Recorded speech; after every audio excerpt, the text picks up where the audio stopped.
नमस्कार दोस्तों, मैं हूं आशीष और आप सुन रहे हैं सुनो कहानी हॉरर पॉडकास्ट हिंदी। कहानी की शुरुआत करने से पहले एक छोटी सी गुजारिश है। आप में से कई मेरे दोस्त लोग कहानी को तो एंजॉय करते हैं लेकिन वीडियो लाइक नहीं करते, तो आपसे रिक्वेस्ट है कि हमारा मोटिवेशन बनाए रखने के लिए वीडियो लाइक करके हमसे जुड़ जाइए। धन्यवाद। तो आइए ज्यादा समय बर्बाद न करते हुए सुनते हैं आज की यह कहानी। मंत्रा बगैर किसी डर की परवाह किए 70 से 80 की स्पीड से गाड़ी चला रही थी। रात के इस वक्त हाईवे की सुनसान सड़क और ज्यादा वीरान हो गई थी। दूर दूर तक कार की हेडलाइट की रोशनी के अलावा कोई दूसरी रोशनी नहीं थी। अकेली मंत्रा किसी शौक से तो इस वक्त घर से नहीं निकली थी। असल में उसे पहुंचना था रुद्र के पास।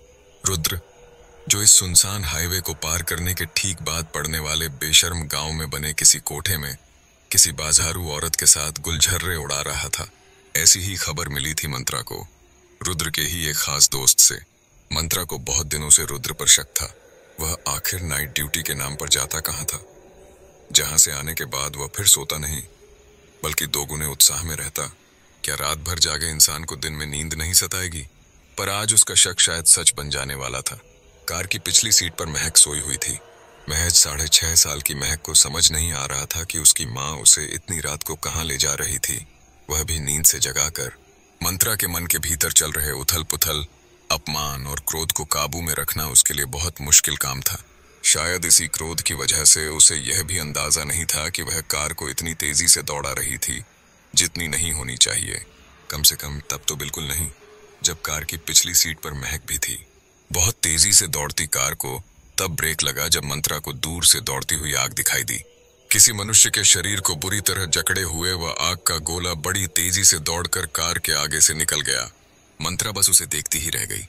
उसे कुछ समझ नहीं आया। उसने गाड़ी को साइड में लगाया और उसके पीछे जा चुकी उस आग से लपटों में घिरे इंसान के पीछे दौड़ने लगी। वह तब तक उसके पीछे दौड़ती रही जब तक कि वह जलती हुई आकृति उसकी नजरों से ओझल नहीं हो गई। डर से उसका जिस्म थर थर कांप रहा था। क्या अभी अभी मंत्रा ने जो देखा वह सच था? क्या वह एक जिंदा इंसान को जलते हुए देख रही थी? उसका दिमाग चकराने लगा। उसने अपने दोनों हाथों से अपना सिर जोर से पकड़ लिया। तभी उसे गाड़ी में अकेली बैठी महक की याद आई और वह बदहवास गाड़ी की तरफ दौड़ पड़ी। पर गाड़ी वहां से लापता थी जहां वह उसे छोड़कर गई थी। मंत्रा की हालत खराब हो चुकी थी। इतनी जल्दी आखिर कोई गाड़ी चुराएगा भी तो कैसे? कम से कम गाड़ी के स्टार्ट होने की आवाज तो उस तक आ ही जाती। हे भगवान, नाहक ही वह रुद्र की खोज में यहाँ आई। उसने बुदबुदाया। गाड़ी से कहीं अधिक उसे महक की फिक्र थी। वह बीच सड़क पर इतनी लाचार हो चुकी थी कि रोने और इधर उधर भागकर गाड़ी को तलाशने के अलावा उसके पास कोई दूसरा विकल्प नहीं था। उसका सिर्फ जिस्म ही नहीं, उसके फेफड़े भी धड़-धड़ कांप रहे थे, जैसे अभी वे सीने से बाहर निकल आएंगे। सुनसान सड़क पर बदहवास दौड़ती मंत्रा और उसकी तलाश। महक। अगली सुबह तड़के सुबह ही रुद्र के फोन की घंटी बजी। उनींदी आंखों से जब उसने फोन रिसीव किया तो उधर से एक जोशीली मर्दानी आवाज आई। क्या आप मिस्टर रुद्र बोल रहे हैं? रुद्र ने चौंकते हुए कहा। जी जी, मैं रुद्र। आप कौन हैं? दूसरी तरफ से आवाज आई। मैं कोडरमा घाटी से इंस्पेक्टर जितेंद्र प्रताप सिंह बोल रहा हूँ। कोडरमा NH20 हाईवे पर हमें एक रेनॉल्ट डस्टर SUV गाड़ी संख्या JH01AD खड़ी मिली है। इस कार के भीतर पड़े दस्तावेजों से मालूम चला है कि यह गाड़ी आपकी है। हैरत अंगेज बात यह है कि इस कार के भीतर एक 6 साल की जिंदा बच्ची भी है जो अपना नाम महक बता रही है और आपको अपना पिता कह रही है। हम बच्ची को लेकर थाने जा रहे हैं। जितनी जल्दी हो सके थाने पहुंचिए। बच्ची का हाल रो रो कर बुरा हो गया है। इतना कहने के बाद उधर से फोन कट गया। रुद्र अब भी मोबाइल कान से लगाए मुंह खोले चीजों को समझने की कोशिश कर रहा था। अचानक उसकी आंखों के सामने मासूम महक का भोला आंसू भरा चेहरा नजर आया। उसने हड़बड़ाकर अपने ऊपर पड़े किसी दूसरे जिस्म को खुद से अलग किया और जल्दी से तैयार होकर बाइक से थाने की ओर निकल पड़ा। थाने पहुंचकर उसे महक मिली। पिता को देखते ही उसके रोते हुए चेहरे में जैसे जान आ गई। वह दौड़कर अपने पिता से लिपट गई, पर उसकी आंखें अब भी अपनी मां को तलाश रही थीं। किसी तरह महक के बयान से मालूम चला कि कल देर रात दोनों मां बेटी इस हाईवे से गुजर रहे थे। वे कहाँ जा रहे थे यह वह नहीं जानती थी। उसकी मां तो उसे नींद से जगाकर ही ले आई थी, पर उसने अपनी मां को रोते हुए देखा था और वह पिता को गंदी गंदी गालियां भी दे रही थी। फिर अचानक उसकी मां ने गाड़ी रोककर बाहर कदम रखा। जब महक की नींद खुली तो वह गाड़ी में अकेली थी और बाहर सुनसान रास्ता था। वह गाड़ी के भीतर से ही अपनी माँ को आवाज लगाती रही, पर उसकी माँ का कोई अता पता नहीं था। महक के मासूम बयान के बाद अब सवालों के जवाब देने की बारी रुद्र की थी। वह तो वैसे भी पहले से डरा हुआ था। जिस चीज को वह पिछले कुछ महीनों से समाज से छुपा रहा था, अब शायद उसका पर्दाफाश हो ही जाएगा। महक को लेडी कांस्टेबल के हवाले करने के बाद इंस्पेक्टर जितेंद्र प्रताप सिंह रुद्र को लेकर दूसरे कमरे में आ गए और फिर उनके सवाल शुरू हुए। इंस्पेक्टर, मिस्टर रुद्र, मैं नहीं जानता कि आपके और आपकी पत्नी के बीच ऐसा क्या मामला है जिसकी वजह से वह आपको गालियां देती थी, पर बीच सड़क में एक सुनसान गाड़ी मिली है जिसके भीतर एक बच्ची भी थी और गाड़ी चलाने वाला शख्स बीच सड़क से गायब है। इसलिए न चाहते हुए भी पुलिस को इस मामले में हस्तक्षेप करना ही पड़ेगा। सीधे शब्दों में जवाब दीजिए, पूरी रात आप कहाँ थे? पत्नी से आखिरी बातचीत आपकी कब और किस तरह हुई थी? ऐसी क्या वजह थी कि आपकी पत्नी मंत्रा आधी रात को आपको गालियां देते हुए घर से निकली और कहीं गायब हो गई? आपके आधार पर हमें आपकी पत्नी को कहां तलाशना चाहिए?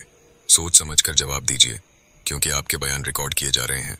फिर बाद में अगर बयान में कोई फेरबदल हुआ तो एक सजा तो आपकी तय हो जाएगी। रुद्र, चेहरे से मासूम एक नौजवान इंसान जिसने बहुत कम उम्र में घर से भागकर मंत्रा से शादी की थी। मंत्रा भी उस वक्त महज 20 वर्ष की थी और रुद्र 23 साल का। फिर भी दोनों ही तेज थे। बहुत मुश्किल से उन्होंने जीवन की गाड़ी को आगे बढ़ाया और आखिरकार जिंदगी पटरी पर आ ही गई। फिर जन्म हुआ महक का। वाकई दोनों के हर पल भागते जीवन में महक एक सुकून भरी खुशबू बनकर ही तो आई थी उनके पास।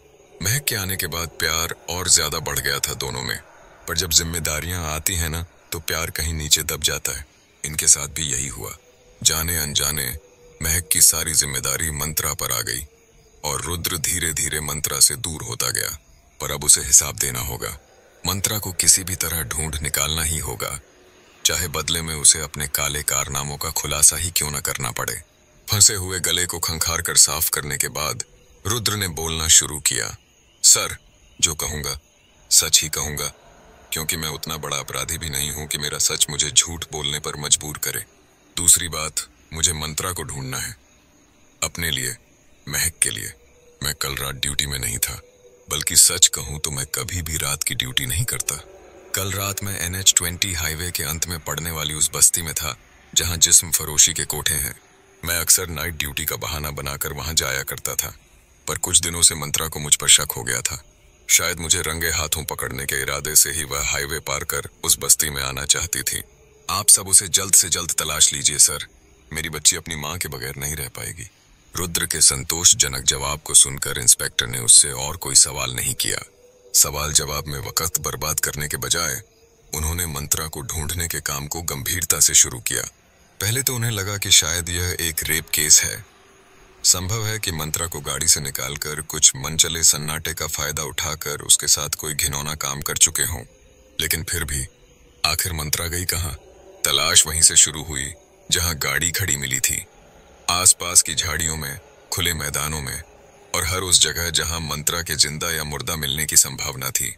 दिन भर तलाश चलती रही, लेकिन रात होने तक मंत्रा की कोई खबर नहीं मिली। अब इंस्पेक्टर को लगने लगा था कि शायद मंत्रा खुद ही कहीं भाग गई है। खैर, यह तो मंत्रा ही जाने। चलिए देखते हैं, कल रात रहस्यमय तरीके से मंत्रा को गायब करने वाली वह सुनसान हाईवे वाली सड़क आज कौन से रंग दिखाती है। सड़क के दोनों तरफ लंबे लंबे साल के पेड़ हैं। इन साल के पत्तों की विशेषता यह है कि पेड़ से जुड़े रहने पर ये जितना शोर करते हैं, सूखकर टूटने के बाद भी जमीन पर गिरकर उतना ही शोर मचाते हैं। सुनसान जंगल में कोई भटका हुआ इंसान जब रात बिताने के लिए किसी घने पेड़ के तने से खुद को सटाकर इस भ्रम में रहता है कि वह महफूज है, तो दूर से दबे 5 साल के सूखे पत्तों पर किसी के चलने की आहट उसकी रूह कंपा देती है। उन पत्तों की चरमराहट और सरसराहट उसके रोंगटे खड़े कर देती है। वह मौत के गले लगने के लिए तैयार हो जाता है। उसी तरह जब इस सुनसान सड़क पर हवा बहती है और इन साल पेड़ों के पत्ते हिलते हैं, तो ऐसी भयानक सरसराहट पैदा होती है कि डर से आपकी हड्डियां तक जम जाएं। इसी सड़क के पास बिल्कुल खाली मैदान में एक औरत नंगे जिस्म पड़ी हुई थी। उसकी सिसकियों को गौर से सुनने पर बहुत धीमी आवाज में एक नाम सुनाई देता था, महक, यानी यह मंत्रा थी। कितना दर्द था उसकी आंखों में, किसी को खो देने का असहनीय दर्द। उसकी सूनी आंखें उस सुनसान सड़क को निहार रही थीं, जहां से कल उसने अपने कलेजे के टुकड़े को खो दिया था। लेकिन अचानक उसे कुछ अजीब दिखता है। अंधेरे में लिपटी रात अचानक सुबह बन जाती है। सिर्फ सड़क का कुछ हिस्सा ही रोशनी से भर जाता है, बिल्कुल वैसी रोशनी जैसी दोपहर के वक्त होती है। वह जहां पड़ी थी वहां अब भी भयानक अंधेरा था। फिर यह सड़क ही रोशनी से कैसे भर उठी? यही सब सोच ही रही थी कि उसे सड़क पर चलते कुछ लोग दिखाई देते हैं, जो अपने अपने वक्त के हिसाब से वहां से आ जा रहे थे। इसी रोशनी के बीच वह देखती है, बहुत तेजी से एक गाड़ी आ रही है, जिसमें शायद किसी इलाके के पेट्रोल पंप के लिए पेट्रोल भरकर ले जाया जा रहा था। दूसरी दिशा में एक नौसिखिया बच्चा साइकिल चला रहा था, जो हर पड़ाव पर लड़खड़ा रहा था। यह बच्चा पेट्रोल टैंकर के बिल्कुल पास आकर भी डगमगाने लगा। बच्चा तो निकल गया, लेकिन उसकी जान बचाने की कोशिश में पेट्रोल टैंकर का संतुलन बिगड़ गया। वह बहुत तेजी से सड़क किनारे लगे एक मजबूत साल के पेड़ से टकराया, सड़क से उतरकर खेत में जा घुसा और पलट गया। भारी भरकम टैंकर से पेट्रोल का भारी मात्रा में रिसाव शुरू हो गया। देखते ही देखते चलते राहगीरों और गांव के दूसरे लोगों से वह खेत भर गया। टैंकर के ड्राइवर को ज्यादा चोट आई थी, उसे लेकर कोई पास के दवाखाने चला गया था। कल कल बहते पानी की तरह पेट्रोल ने लोगों के मन में लालच जगा दिया। बस फिर क्या था? खेतों में बने संकरे रास्तों में पेट्रोल बहने की खबर गांव में जंगल की आग की तरह फैल गई। एक बहुत बड़ा हुजूम गांव से सड़क की तरफ आने लगा। लोगों के हाथों में प्लास्टिक के बड़े बड़े डिब्बे और बोतलें थीं। सभी ज्यादा से ज्यादा पेट्रोल अपने घर ले जाने के लिए पागल हो चुके थे। वे घुटनों तक तेल में सराबोर हो चुके थे। इस जगह पर मानो मेला लग गया था। खुशी और हंसी से माहौल गूंज रहा था। सभी उत्साहित थे। किसी को अंदाजा नहीं था कि वे कितना दुस्साहसी काम कर रहे हैं। आखिरकार जिसका डर था वही हुआ। भीड़ में से एक मूर्ख ने अपनी मूर्खता की हदें पार कर दी। पेट्रोल दूसरी तरफ से भी निकले, इसलिए उसने हथौड़े से टैंकर के दूसरी ओर प्रहार करना शुरू कर दिया। बस फिर क्या था? लोहे से लोहे के घर्षण की वजह से एक बेहद बारीक चिंगारी निकली और देखते ही देखते आग तेजी से दौड़ पड़ी। हंसी ठिठोली, चीख पुकार और जलन का दर्द बन गई। धू धू कर जिंदा लोग जल उठे। पूरे जिस्म में आग लगी होने के बावजूद वे मदद की गुहार लगाते हुए सड़कों पर बेतहाशा दौड़ने लगे, पर जनजीवन उनकी मदद के लिए आगे नहीं बढ़ सका। लोग उस जगह से दूर भागने लगे। जो लोग पेट्रोल की गिरफ्त में फंस चुके थे, वे मौत के बाद ही वहां से निकल पाए।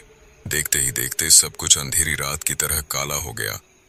लोगों के जलकर काले पड़ चुके जिस्म, खेत की उपजाऊ मिट्टी भी जलकर राख बन चुकी थी और चारों तरफ फैला काला धुआं दूर दूर तक कालापन बिखेर रहा था। कितनी ही काली लाशें अलग अलग मुद्राओं में पड़ी थीं। क्या यह सब देखना मंत्रा के लिए आसान था? नहीं, लेकिन कल रात से यही दृश्य उसे बार बार नजर आ रहा था। वह बार बार देखती, फिर भूल जाती और हर बार उसी दर्द को महसूस करती। वह खो चुकी थी, उसी जगह जिसे वह पहचान तो रही थी, मगर चाहकर भी वहां से बाहर नहीं निकल पा रही थी। वह पूरी रात सड़क पर दौड़ती रही, उन अनगिनत जलते हुए जिस्मों के साथ, उनकी मदद के लिए। पर वह क्या जानती थी कि यह सब बहुत पहले ही बीत चुका था। ऐसा लग रहा था जैसे किसी अभिशाप की वजह से वह वहां फंस गई हो, किसी भूल भुलैया में। अब भी नंगे जिस्म के साथ वह उन लाशों की मदद के लिए दौड़ पड़ी। जब जब वह देखती तब तब दौड़ पड़ती। उसकी हालत बिल्कुल पागलों जैसी हो चुकी थी। अच्छी खासी मंत्रा के साथ उस रात क्या हुआ? उसके जिस्म से कपड़े कैसे उतर गए? यह सब मंत्रा बताए भी तो किसे? वह तो किसी अजीब से जाल में फंस चुकी थी। उसे गायब हुए 24 घंटे बीत चुके थे। महक अभी भी अपनी माँ की राह देख रही थी और उसकी माँ अनगिनत रूहों के बीच किसी भूल भुलैया में फंसी हुई थी। आगे के भागों में जानेंगे, क्या मंत्रा वहां से निकल पाएगी? किसी बुरी दुर्घटना में मौत के गाल में समा चुकी इन रूहों को आखिर मुक्ति कैसे मिलेगी? कहानी से जुड़े रहिए। मंत्रा एक ऐसे भयंकर चक्रव्यूह में फंस चुकी थी जिसका कोई अस्तित्व ही नहीं था। एक ऐसी दुनिया जिसका कोई वजूद नहीं, कोई पहचान नहीं। यह थी रूहों की दुनिया, अतृप्त रूहों की दुनिया। उसका दिमाग तो चल रहा है, पर वह वही सोच पा रही है जो ये रूहें उसे दिखाना चाहती हैं। मंत्रा की गलती क्या थी? यही ना कि उस रात उस जलते हुए जिस्म को देखकर उसने उसे जिंदा इंसान समझ लिया था और उसकी मदद के लिए दौड़ पड़ी थी। पर असल में उसने खुद को खो दिया था। गाड़ी तो अपनी जगह पर ही थी, पर मंत्रा ही खो गई थी। यह बात उसकी समझ से परे थी। उस दिन जब वह एक जलती लाश के पीछे गई थी, उसी वक्त मरे हुए लोगों की रूहों का समूह उसके पीछे पड़ गया था। जब वह गाड़ी को पागलों की तरह ढूंढ रही थी, महक महक कहकर चारों दिशाओं में दौड़ रही थी, तब उसे दूर से एक पूरा दल नजर आया। धू धू कर जलती लाशों का दल जो उसकी तरफ ही बढ़ रहा था। मंत्रा अवाक थी। अब उसे समझ आ रहा था कि जिस जलते हुए जिस्म के पीछे वह मदद के इरादे से दौड़ पड़ी थी, वह तो एक मरी हुई आत्मा थी। उसे समझ आ रहा था कि गाड़ी से बाहर निकलकर उसने बहुत बड़ी गलती कर दी थी। वह अपने पास आ रही उन अनगिनत रूहों से भागना चाहती थी, पर जितना भी पीछे जाती, वे जलती हुई लाशें और अधिक उसके नजदीक आ जाती। अंत में हार मानकर मंत्रा ने अपनी आंखें बंद कर लीं और अपने चेहरे को दोनों हाथों से ढक लिया। पर क्या इतना करने से ही वह बच जाएगी? नहीं। मंत्रा को लगा जैसे उसके सीने के भीतर से कोई आग उगलता हुआ खंजर आर पार हो रहा है। इतना दर्द, इतनी जलन और इतना डर, दिमाग की नसें यह सब बर्दाश्त नहीं कर पाईं और उस दर्द को अपने जिस्म से अलग करने के चक्कर में उसने अपने जिस्म से सारे कपड़े ही निकाल दिए। एक एक कर वे जलती लाशें मंत्रा के सीने से गुजर रही थीं और हर रूह मंत्रा के सीने में जलते हुए खंजर के समान ही तकलीफ दे रही थी। अब मंत्रा पूरी तरह निर्वस्त्र थी। उसने अपने ही हाथों से अपने सारे कपड़े उतार फेंके, बालों को खींच खींच कर अपनी हालत बिल्कुल पागलों जैसी कर ली। उसे किसी चीज की सुध नहीं थी। किसी तरह दौड़ती भागती वह इस मैदान तक आ पहुंची। यहाँ आने के बाद उसके सीने का वह जलता हुआ दर्द कुछ कम हुआ था, पर उसका मन महक की चिंता में पागल हुआ जा रहा था। फिर वह हादसा, भयानक हादसा उसे बार बार दिखाया जा रहा था। वह उन रूहों के पीछे दौड़ती और बार बार अपने सीने में उस जलन के दर्द को महसूस करती। बार बार वह सब देखने के बाद वह सड़क से छिटक कर इस खाली मैदान में पहुंचती और बेसुध हो जाती। आंखें बंद कर मौत के गले लगने के लिए तैयार हो जाती, पर मौत उसे दूर दूर तक दिखाई भी नहीं देती। अभी तो उसे इन रूहों की दुनिया देखनी थी, बहुत करीब से। मंत्रा फंस चुकी थी, बुरी तरह फंस चुकी थी। दिन भर वह उस मैदान में औंधे मुंह पड़ी रहती, पर एक भी जिंदा इंसान उसे नहीं देख पाता। मंत्रा का वक्त ठहर सा गया था। वह उन पलों में समा गई थी, उस हादसे के पलों में जहां से बाहर निकलने का कोई रास्ता ही नहीं था, क्योंकि कोई नहीं जानता था कि मंत्रा कहाँ है। मंत्रा को तलाशते हुए आज तीसरा दिन बीत चुका था। पुलिस को अब शक नहीं, बल्कि पक्का यकीन हो गया था कि मंत्रा जरूर खुद से अपने किसी आशिक के साथ भाग गई होगी, पर रुद्र इसे मानने को तैयार ही नहीं था। असल में रुद्र ही क्या, दुनिया का कोई भी पुरुष इस बात को हजम नहीं कर सकता कि उसकी स्त्री उसे धोखा देकर किसी और के साथ जा सकती है। वह खुद चाहे घर के बाहर जाकर कहीं भी मुंह मारे, पर पत्नी उन्हें सती सावित्री ही चाहिए। ऐसा ही हाल रुद्र का भी था। वह इस बात को समझने की, क्या सोचने की भी कोशिश नहीं कर सकता था कि उसकी पत्नी ने उसे धोखा दिया है। इस बात को स्वीकार करना क्या इतना आसान होता है? अपमान का एक कड़वा घूंट पीना पड़ता है पुरुषों को। औरत की बेवफाई इतनी दिलचस्प नहीं होती। खैर, महक को उसकी नानी के घर भेज दिया गया था। बिना माँ के उसका जीना मुश्किल हो गया था। कम से कम माँ की माँ के पास तो उसे जरा सा सुकून मिलेगा। इधर मंत्रा के घर वाले रुद्र पर केस करने के लिए तैयार बैठे थे। वर्षों का क्रोध जो था, अब मौका मिला था रुद्र को बर्बाद करने का, तो ये मौका वे गंवा नहीं सकते थे। बुद्धिमान सुंदर मंत्रा को रुद्र जैसा एक लफंगा घर से भगा कर ले गया था। क्या मंत्रा के पिता और भाई यह भूल सकते थे? नहीं, बिल्कुल नहीं। पर सब कुछ वैसा नहीं था जैसा सब सोच रहे थे। आज मंत्रा को गायब हुए तीसरी रात थी। महक को नानी के घर भेजकर रुद्र अकेला ही घर में था। बाहर जबरदस्त ठंड थी। सब कुछ शांत था, बिल्कुल शांत। रुद्र कमरे में बैठकर मंत्रा की डायरी पढ़ रहा था। अनगिनत दर्द समेट रखा था मंत्रा ने अपने जहन में। ऐसा क्यों होता है? कोई पास रहता है तो हमें उसकी कद्र नहीं होती, और उसके दूर कहीं चले जाने से सब कुछ खत्म हो जाने जैसा लगता है। रुद्र भी इस वक्त शून्य की अवस्था में था, पर तभी ठट ठट ठट दरवाजा जोर जोर से बज उठा, जैसे बाहर कोई दरवाजा खुलवाने के लिए हद से ज्यादा बेकरार हो।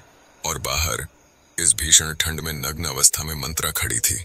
उसका पूरा जिस्म काला पड़ चुका था, आंखें धंसकर भीतर समा चुकी थीं।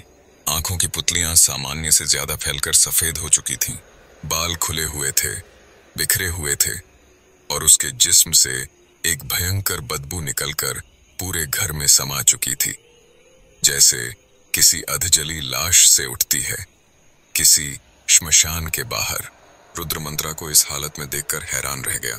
कोई और उसे इस हाल में न देख ले, इसलिए वह दरवाजे से उसे खींचकर अंदर लाने की कोशिश करने लगा। पर आश्चर्य, वह मंत्रा को उस जगह से हिला तक नहीं पाया। उल्टा मंत्रा ही उसे खींचने लगी और बाहर निकलने को कहने लगी। वह बड़बड़ा रही थी। रुद्र, महक वहां अकेली है, मैं नहीं आ सकती, तुम जाओ, उसे ले आओ, वह अकेली डर रही है वहां। रुद्र जानता था कि महक अपनी नानी के घर पर सुरक्षित है, पर फिर भी मंत्रा के मुंह से महक का नाम सुनकर वह डर गया। उसी हालत में वह मंत्रा के साथ गाड़ी निकालकर हाईवे की ओर चल पड़ा, जहां जाने के लिए मंत्रा ही उसे कह रही थी। अचानक रुद्र को कार के सामने वाले बड़े शीशे में दूर से आती हुई एक जलती हुई मानव आकृति दिखाई दी, जो बड़ी तेजी से कार को पार कर दूसरी दिशा में आगे बढ़ गई। रुद्र ने गाड़ी एक साइड में लगाई, मंत्रा को गाड़ी में ही रहने को कहा और उतरकर उस जलते हुए इंसान के पीछे दौड़ पड़ा। पर वह ज्यादा दूर नहीं जा पाया, क्योंकि उसे महक और मंत्रा की चिंता थी। वह वापस लौटकर कार के पास आया, पर आश्चर्य, कार अपनी जगह से गायब थी। तो क्या अब रुद्र के साथ भी वही होगा जो मंत्रा के साथ हुआ था? क्या मंत्रा जानबूझकर रुद्र को इस जगह ले आई ताकि वह भी इस भूल भुलैया में फंस जाए? जानेंगे आगे।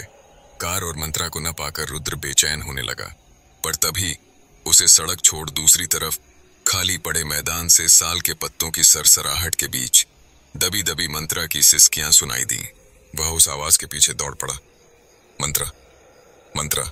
चारों ओर मंत्रा को तलाशते हुए वह पागलों की तरह चिल्लाने लगा। फिर चांद की चांदनी रोशनी में उसे वीरान पड़े मैदान में नग्न मंत्रा का दूध सा गोरा जिस्म दिखा, जो पेट के बल उस मुरुम मिट्टी की धूल में पड़ी थी। वह एक बेहद दयनीय स्थिति में थी, पर अभी तो मंत्रा मेरे साथ गाड़ी में थी, फिर अचानक यहाँ कैसे पहुंच गई? मैंने उसे गाड़ी की सीट पर ओढ़ने के लिए कवर भी दिया था, वो भी नहीं है। आखिर ये सब हो क्या रहा है? यही सब सोचते सोचते रुद्र किसी तरह हड़बड़ाहट में मंत्रा के उस नंगे जिस्म तक पहुंचा।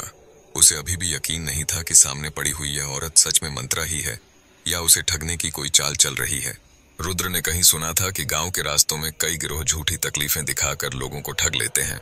डरते डरते उसने उस पागल सी दिखने वाली औरत के जिस्म को सीधा किया। यह तो मंत्रा थी। बेचारी मंत्रा बहुत तकलीफ में थी। उसका पूरा जिस्म जगह जगह से जलकर काले धब्बों में बदल चुका था। थोड़ी देर पहले जब वह घर की दहलीज पर आई थी, तब तो उसकी यह हालत नहीं थी। रुद्र ने बड़ी नाजुकता से मंत्रा को अपनी बाहों के घेरे में भर लिया। उसकी आंखें छलछला उठीं। मंत्रा, ये क्या हो गया तुम्हें? इतना दर्द, इतनी तकलीफ क्यों और कैसे? तुम कह रही थी महक यहाँ है, कहाँ है महक? कुछ कहो मंत्रा, इन 3 दिनों में क्या हुआ तुम्हारे साथ? तुम थी कहाँ? देखो, मैं मानता हूँ मेरी गलती अक्षम्य है, पर कम से कम महक के लिए तो सोचो। उस बेचारी बच्ची का हाल रो रो कर खराब हो गया है। उठो, चलो घर चलो। रुद्र की बातों को सुनकर मंत्रा के भीतर जैसे बंद हो चुकी सांसें दोबारा चलने लगीं। रुद्र ने कहा, महक का रो रो कर बुरा हाल है, तो क्या इसका मतलब महक अपने पापा के साथ ही है? मंत्रा उसी जगह रुद्र के कंधों का सहारा लेकर उठ बैठी।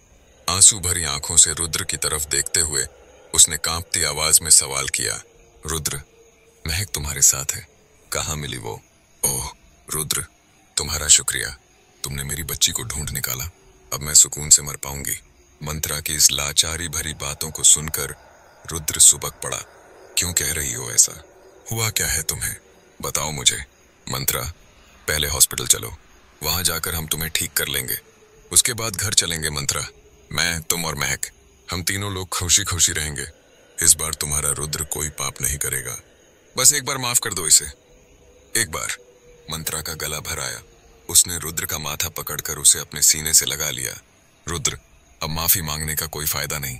तुमने जो गलतियां की हैं उनकी सजा मुझे मिल रही है। मैं इस दुनिया से कभी नहीं निकल पाऊंगी। रुद्र, मैं अब तुम दोनों के साथ नहीं जी पाऊंगी। वह थोड़ा रुकी, फिर धीरे से बोली, सुनो रुद्र, मेरी बात ध्यान से सुनो। उस रात जब मुझे खबर मिली कि तुम बस्ती वाले कोठे में हो, तो जलन, अपमान और क्रोध से मेरा सीना जलने लगा। मैंने बिना रात के सन्नाटे की परवाह किए, बिना महक की परवाह किए गाड़ी लेकर निकल पड़ी। मैंने गलत किया रुद्र। मंत्रा की आंखें आंसुओं से भर आईं। वह हल्के से रुद्र का हाथ थामते हुए बोली, वह सड़क दिख रही है ना तुम्हें? वहीं पहुंची थी हमारी गाड़ी।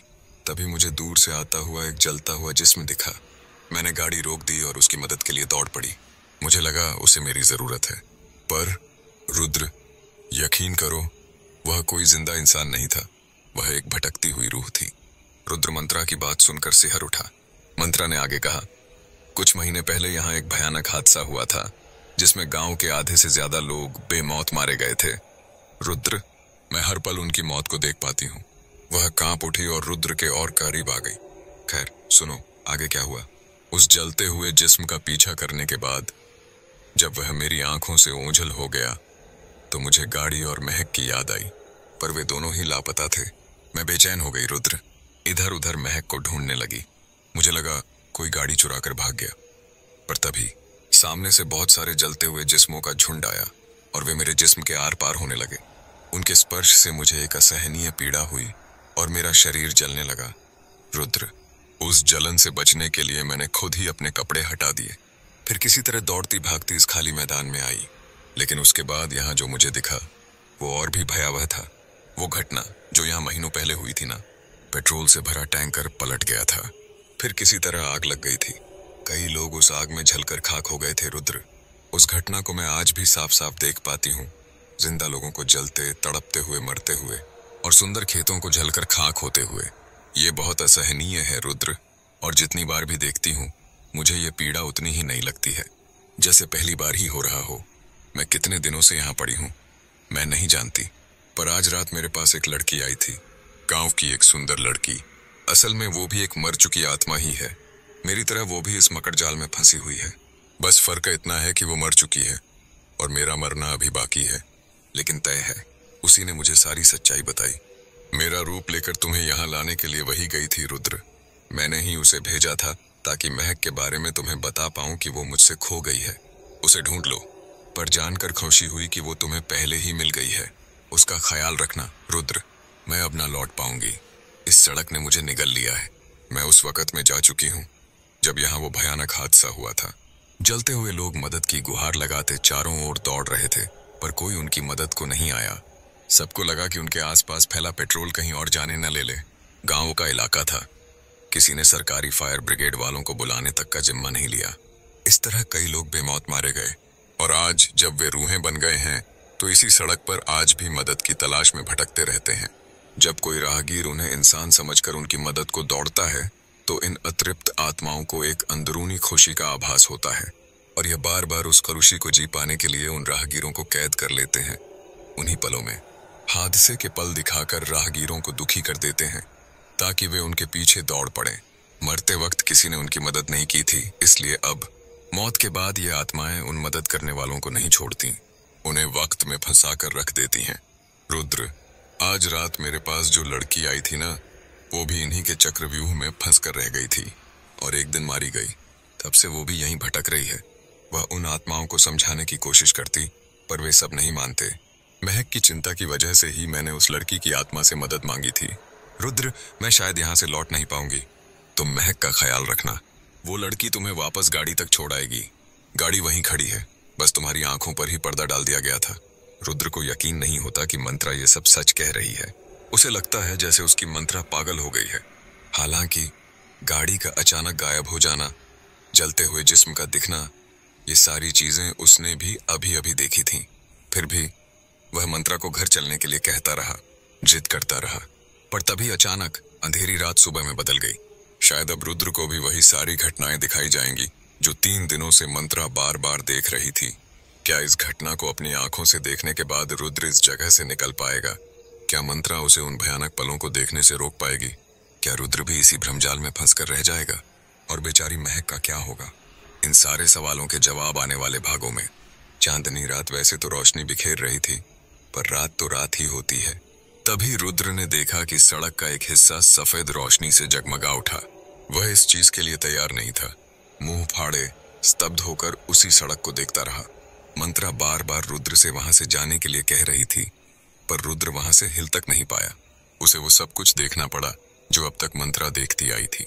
कलेजा बाहर आ जाए ऐसा दृश्य, रोंगटे खड़े हो जाएं, ऐसी दर्दनाक अनगिनत मौतें। और फिर वो वक्त आया जब रुद्र उनकी मदद करने के लिए बेचैन हो गया। उसे भी लगने लगा कि ये सब वर्तमान में हो रहा है। मंत्रा, जो अब तक बिना सहारे के बैठ भी नहीं पा रही थी, वह भी पहले की बातें भूल चुकी थी, और पता नहीं कैसे उसके जिस्म में फिर से ताकत आ गई। वह भी उठकर दौड़ने लगी, उन अनगिनत जल रही लाशों के पीछे उनकी मदद को दौड़ने लगी।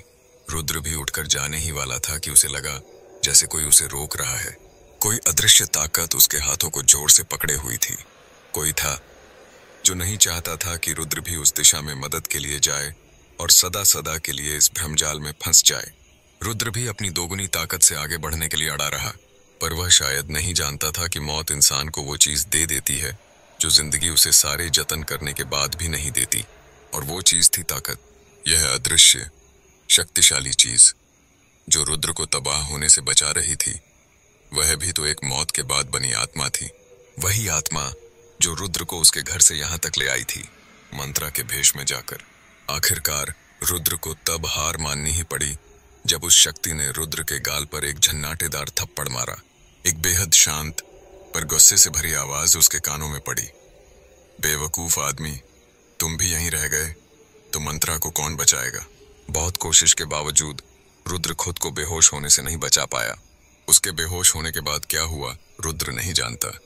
अगली सुबह इंस्पेक्टर जितेंद्र प्रताप सिंह के पास एक कॉल आया। जबकि वे ड्यूटी पर नहीं थे, वे अपने परिवार के साथ सिक्किम गए हुए थे। वहां ठंड में अधिक बर्फ गिरती है, इसलिए अपने शहर में बढ़ती ठंड को वे ठंड से ही काटने चले गए थे। फोन उनके थाने से ही था। सर, कोडरमा घाटी के NH-20 हाईवे पर आज फिर वही कार खड़ी मिली है जो कुछ दिनों पहले मिली थी, यानी मिस्टर रुद्र की कार, जिनकी वाइफ अब तक लापता है।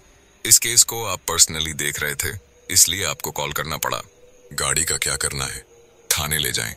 इंस्पेक्टर जितेंद्र प्रताप सिंह को अब मामला पेचीदा लगने लगा।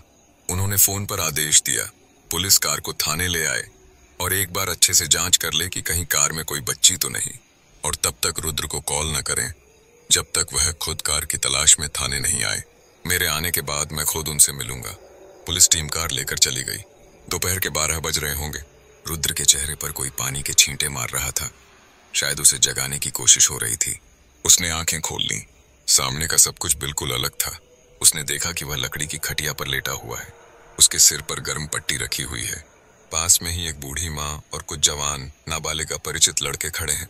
बूढ़ी माँ खटिया के एक कोने में लौटा हाथ में लेकर बैठी थी। रुद्र को होश में आया हुआ देखकर सभी के चेहरे पर मुस्कान नजर आई। इसके ठीक बाद बूढ़ी माँ के अलावा सभी लोग उस कमरे से बाहर निकल गए। रुद्र आंखें घुमाकर कमरे का निरीक्षण करने लगा। तमाम तरह के टोने टोटके से भरे इस कमरे में कई सारे कंकालों की खोपड़ियां भी थीं।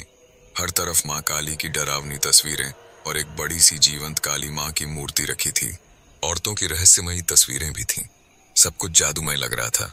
रुद्र अभी भी घर को ही देख रहा था, पर तभी बूढ़ी माँ ने धीमी आवाज में फुसफुसाकर उससे कुछ कहना शुरू किया। तुमने देखा ना उन सबको? क्या तुम्हारा भी कोई अपना फंस गया है वहां वक्त के चक्रव्यूह में? सुनो, मैं तुम्हारी मदद करूंगी। बस उन सब के बीच मुझे मेरे पोते से मिलना है। उसे मुक्ति दिलवानी है। 10 साल का था वो। स्कूल से लौटा था। उसी वक्त गांव में हल्ला मच गया कि खेत में पेट्रोल टैंकर पलट गया। सब दौड़ रहे थे, वो भी दौड़ गया। उसे पेट्रोल नहीं चाहिए था, वो तो बस लोगों के साथ गया था। भस्म हो गया, तबाह हो गया। पर सपनों में आता है वो, मुझसे मदद मांगता है। कहता है उसे इस दर्द से छुटकारा पाना है, पर इसके लिए कोई साधु संत तैयार नहीं है। सब कहते हैं वहां की आत्माएं लोगों को माया जाल में फंसाकर तड़पा तड़पा कर मार डालती हैं। तब से मैं ही सब कुछ सीख रही हूँ।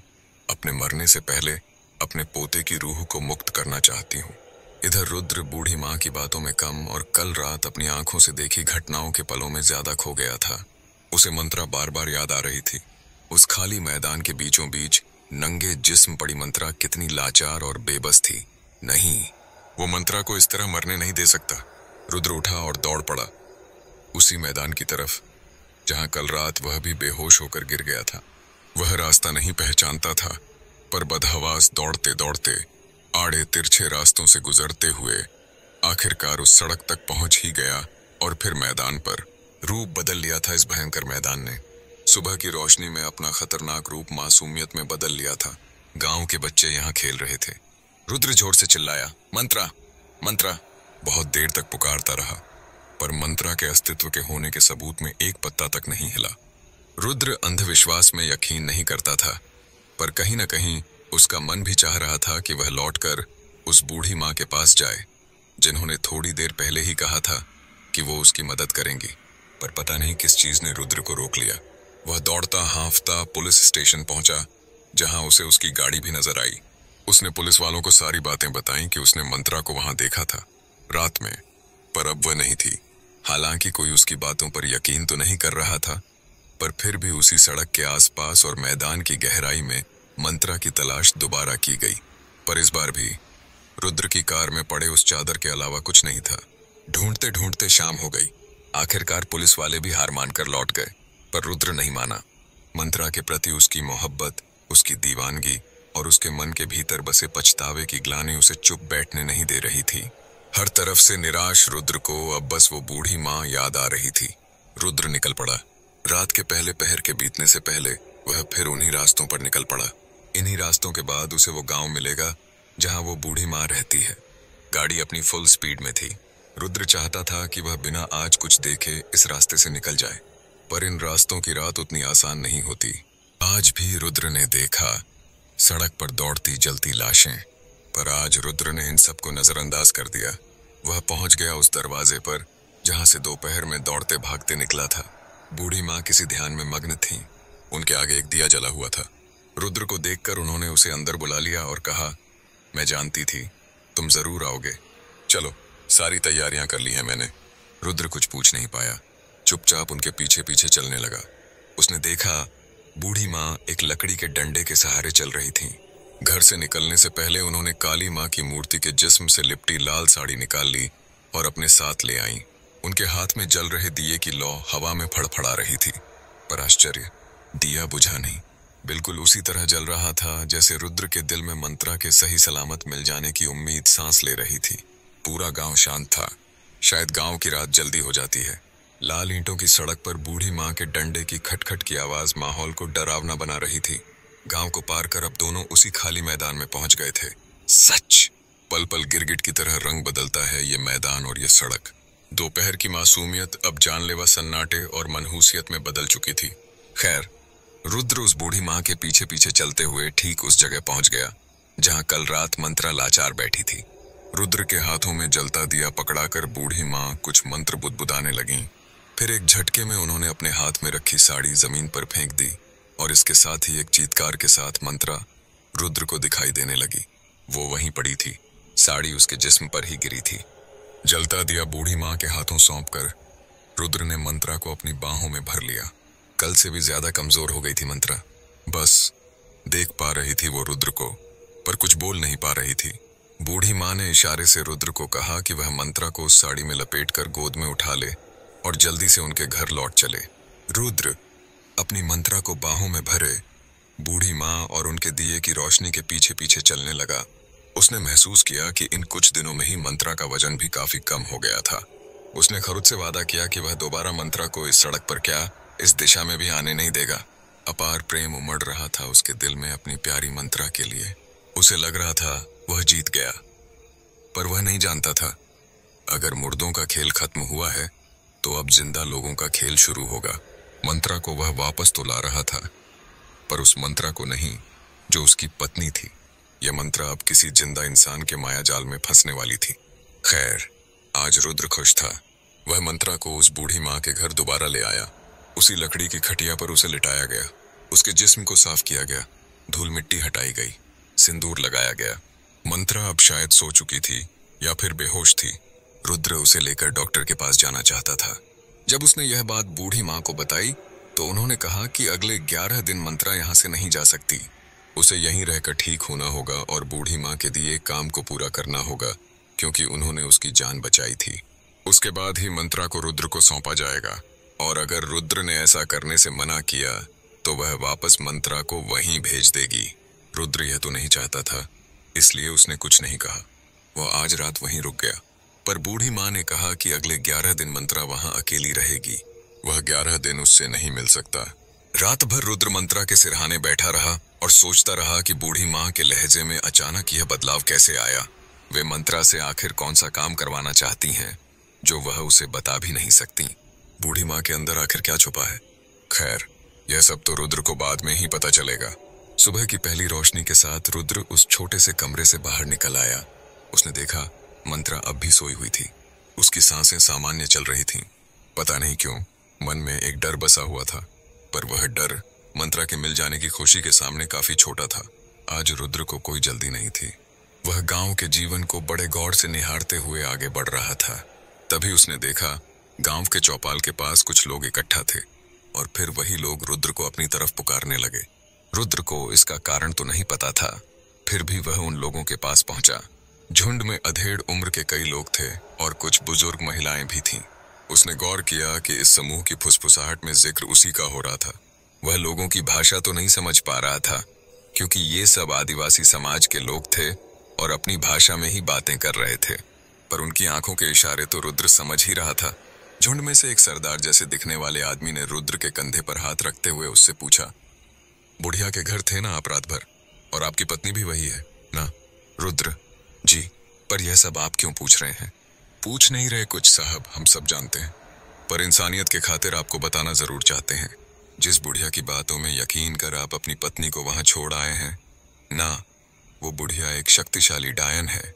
मरे हुए लोगों की आत्माओं से खेलती है वो। हमारी बातों पर यकीन ना हो तो फलाने कॉलोनी में उसका अपना बेटा रहता है, उससे पूछाइए, आपको शायद फिर यकीन हो जाए। याद रखिए, बुढ़िया का खेल हर महीने 10 दिन चलता है। अनगिनत रूहों को बस में करके अपना अस्तित्व बचाए रखने की चेष्टा में है वो। जाइए साहब, हम ज्यादा कुछ नहीं कहेंगे, नहीं तो फिर पुलिस आकर हमें ले जाएगी डायन को डायन कहने के अपराध में। जाइए जाइए। अगर आप अपनी बीवी को जिंदा देखना चाहते हैं तो बुढ़िया के बेटे बहू से मिलाइए। रुद्र को गांव वालों से इस विषय में दूसरा कोई भी सवाल करना ना जाने क्यों गांववारों वाली हरकत प्रतीत हो रही थी। वह वहां से निकल गया, पर मन के भीतर कहीं न कहीं कुछ चुभ जरूर गया था। हालांकि वह अपने मन को कुछ सकारात्मक तत्वों से समझाने की कोशिश जरूर कर रहा था। गांव के लोगों की तो आदत ही होती है, जो भी बुढ़िया गांव में पूजा पाठ को मान्यता देती है और अगर किसी से उसकी दुश्मनी हो जाती है तो वही लोग उसे डायन नाम दिलवाने में रत्ती भर देर नहीं करते। अनेकों बातें सोच रहा था उसका दिमाग, पर दिल एक बार बुढ़िया के बेटे से मिलने को कर रहा था, क्योंकि कोई बेटा अपनी माँ के लिए ऐसा नहीं कह सकता। एक बार तो जरूर मिलना चाहिए। रुद्र वहां से सीधे उस कॉलोनी की तरफ निकल गया जहां बूढ़ी माँ का बेटा अपनी पत्नी के साथ रहता था। गांव वालों ने ही उसका पता दिया था, एक ठीक ठाक सा किराए का घर जहां 3 लोग सांस ले रहे थे। ये मुझसे थे, बूढ़ी माँ का बेटा, बहू और उनकी 3 महीने की पोती। रुद्र ने उनके बेटे से मिलकर सारी बातें बता दी और यह भी बताया कि गांव वाले उनकी माँ के बारे में क्या सोच रखते हैं। रुद्र की सारी बातों को ध्यान से सुनने के बाद बूढ़ी माँ का बेटा अचानक परेशान हो गया। रुद्र को भीतर वाले कमरे में ले जाकर उसने रुद्र को एक ऐसा किस्सा सुनाया कि रुद्र के रोंगटे खड़े हो गए। एक पिता होने के नाते उसका दिल महक को याद कर जोर जोर से धड़कने लगा। उसकी बाहें मंत्रा और महक को खींचकर अपने गले से लगाने के लिए आतुर हो गईं। वो किस्सा कुछ इस प्रकार था। सर, आप मेरी बातों को छोटी जात वालों की मानसिकता समझ सकते हैं, पर अपने नवजात बच्चे की कसम खाकर कहता हूँ, मैं झूठ नहीं बोलूंगा। एक बच्चे को खोकर मैं दूसरे बच्चे की झूठी कसम नहीं खा सकता। 1 साल पहले की बात है। मैं, मेरी वो डायन माँ, मेरी पत्नी और मेरा 10 साल का बेटा, हम सब वहीं रहते थे। मैंने बचपन से ही अपनी माँ को काली माँ की पूजा पाठ और जादू टोने में यकीन रखते हुए देखा था। वो एक रहस्यमय औरत थी, बिल्कुल अलग व्यक्तित्व की। मेरे बचपन के ज्यादातर दिन मेरे पिता के साथ ही गुजरे। माँ का ज्यादातर वक्त पूजा पाठ और अजीबोगरीब कामों में ही बीतता था। यह भी एक राज की बात है कि जब मैं 15 साल का था, उससे पहले तक हम दुमका क्षेत्र के एक गांव में रहते थे, पर मेरी माँ की बेहुदा हरकतों की वजह से ही हमें उस गांव से बेदखल कर दिया गया। फिर पिताजी हमें कोडरमा ले आए। फिर से गृहस्थी शुरू हुई, पर इस बार पिताजी ने माँ को काफी समझाया और चेतावनी भी दी कि इस नए जगह में आकर वो जादू टोने वाले काम बंद कर दे। जब तक पिताजी जिंदा रहे, माँ ने वो काम दोबारा नहीं किया, पर मेरी शादी के बाद जब पिताजी की मृत्यु हुई तो उन्होंने फिर से वही सब शुरू कर दिया। फिर मेरा बेटा हुआ। मेरा शिवांश बहुत प्यारा था, मेरा पहला बच्चा। इतना कहते कहते शिवांश के पिता की आंखें छलछला आईं, गले की आवाज फंसने लगी। उनकी पत्नी, जो पास में ही खड़ी थी, अपने दुपट्टे से आंसू पोंछते हुए दूसरे कमरे में चली गई।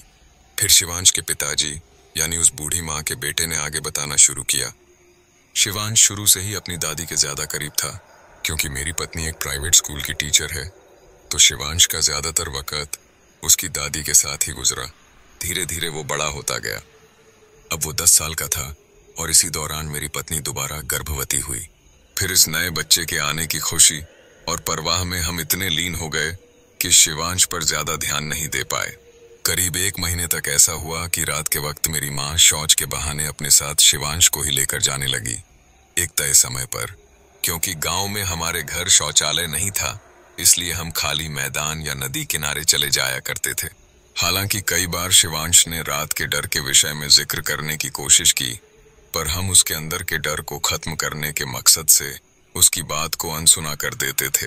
इसी बीच एक काला दिन गांव में आया, जिस दिन हाईवे के पास वाले खेत में पेट्रोल से भरा टैंकर पलट गया और आग लग गई।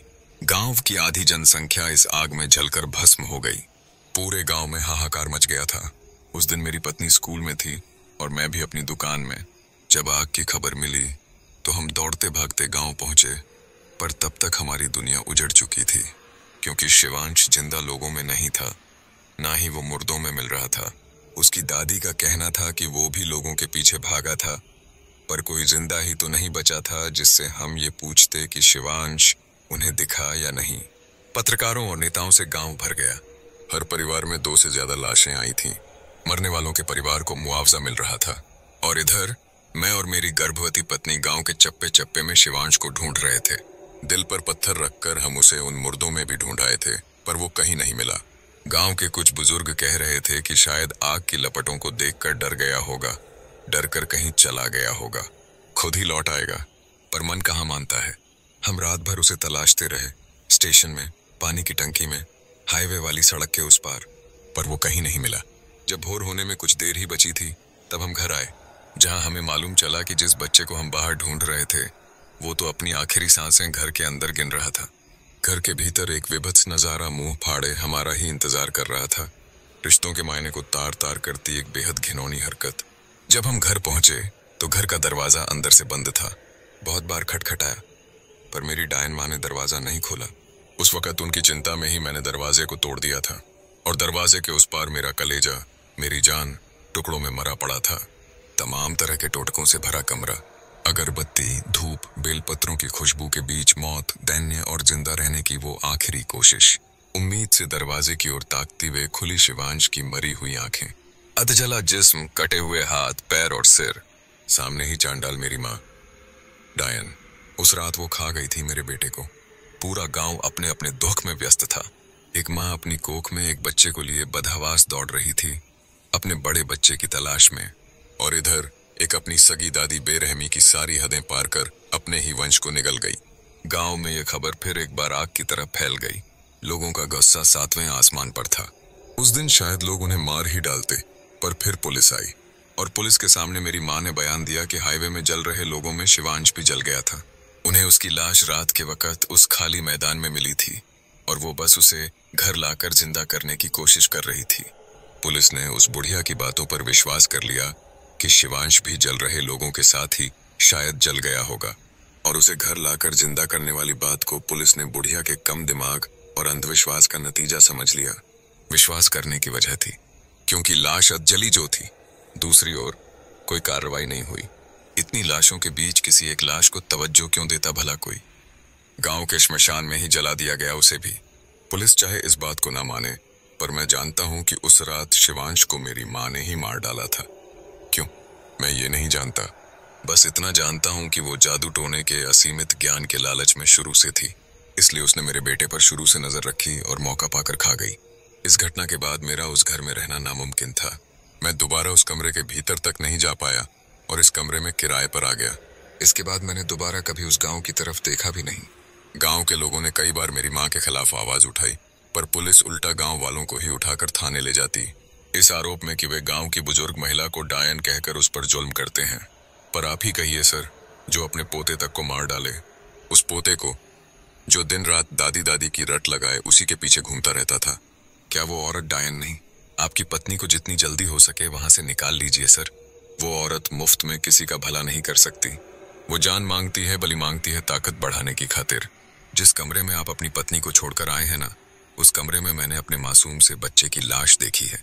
उसी तस्वीर वाली काली माँ की जीभ से टपकता मेरे बच्चे का खून देखा है मैंने।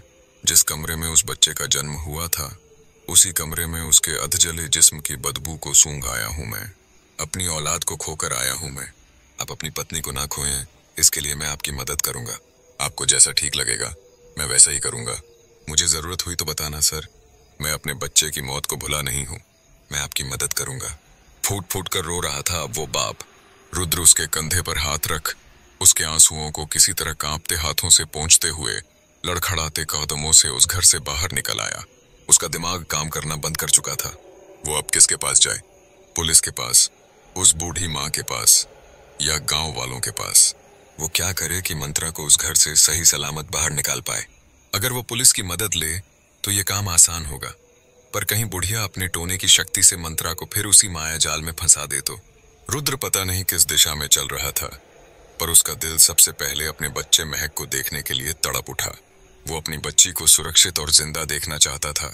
किसी तरह वो खुद को घसीटकर अपने ससुराल की तरफ ले जा रहा था, जहां उसकी बच्ची उसके इंतजार में थी। पर क्या वाकई वो वहां थी? किसी तरह घसीटते कदमों के साथ रुद्र अपने ससुराल पहुंचा, जहां एक और सच्चाई मुंह फाड़े उसी के इंतजार में बैठी थी। यहां पहुंचते ही रुद्र को मालूम चला कि उसके वहां आने से पहले ही मंत्रा यहां आई थी और महक को अपने साथ लेकर गई है। पर कहां और कब? सुबह ही तो वो मंत्रा को बुढ़िया के घर कमजोर हालत में छोड़कर आया था। फिर इतनी जल्दी वो कैसे इतनी स्वस्थ हो गई कि खुद यहां तक आकर महक को ले गई? रुद्र को भीतर से ऐसा महसूस हो रहा था जैसे उसका सब कुछ तबाह होने वाला है। वो चाहता तो था कि वो वापस बुढ़िया के घर जाए और मंत्रा और महक को अपने साथ ले आए, पर पता नहीं क्यों बुढ़िया की वो धमकी रुद्र को भीतर से डरा रही थी। बुढ़िया ने बड़े सीधे शब्दों में कहा था, आज के ठीक 11 दिन बाद ही मेरे घर के रास्ते में आना। उससे पहले अगर मैंने तुम्हें कहीं भी देख लिया, फिर जो भी बुरा होगा उसके जिम्मेदार तुम ही होगे। और अब जब से बुढ़िया के असली रूप से पर्दाफाश हुआ है, रुद्र को वह बूढ़ी माँ, जो किसी भी तर्क से माँ कहलाने लायक नहीं थी, और भी ज्यादा डराने लगी है। पर कोई तो तोड़ होगा, कोई तो रास्ता होगा। आखिर बुराई कितनी भी शक्तिशाली क्यों ना हो, अच्छाई कहीं ना कहीं पीछे से झांकती जरूर रहती है। और फिर जैसे ही अच्छाई सामने आती है, बुराई अपने आप ही कहीं विलुप्त हो जाती है। रुद्र को तलाश थी झांकती हुई अच्छाई की एक झलक की। भागम भाग दिन भी अब ढलने वाला था। जल्द ही फिर रात हो जाएगी। रुद्र पिछले 5 दिनों से सिर्फ भटक ही रहा था। अब तक उसे सिर्फ मंत्रा की चिंता थी, और जब कल मंत्रा की चिंता थोड़ी सी कम हुई, तो आज महक और मंत्रा दोनों की चिंता उस पर हावी हो चुकी थी। अंधविश्वास और ऊपरी शक्तियों के अस्तित्व को नकारने वाला रुद्र आज खुद इन सब में बुरी तरह फंस गया था। कहीं ना कहीं आज वो भी डर रहा था इन बुरी अदृश्य शक्तियों से। नहीं तो क्या वो सीधे सीधे पुलिस को अपने साथ ले जाकर मंत्रा को वापस घर नहीं ला सकता था? मंत्रा उसकी बीवी है, उसकी बच्ची महक की सगी माँ। वो कर सकता था ऐसा, पर कर नहीं पा रहा था। यही होता है, चाहे इंसान पढ़ा लिखा हो या गंवार, रईस हो या गरीब, पर जब बात उसके परिवार की आती है तो वो अपने उसूल बदल लेता है, अपनी ही जुबान बदल लेता है। रुद्र के साथ भी यही हो रहा था। वो भी तो वही कर रहा था जिसे वो खुद गंवारों का काम कहता था। परिवार का रखवाला था वो, पर स्थिति अब ज्यादा बिगड़ चुकी थी। उसके लिए तो अब आगे खाई पीछे आग जैसी हालत हो गई थी। सोने से घर में बैठा रुद्र अपने दिमाग को उस हद तक दौड़ा रहा था कि आखिरकार उसके सिर में तेज दर्द होने लगा। उसे अब एहसास हो रहा था कि वो सुबह से भूखा ही है। उसे मंत्रा को जल्द से जल्द घर लेकर आना है, और ऐसा करने के लिए उसे खुद को तो जिंदा रखना ही होगा।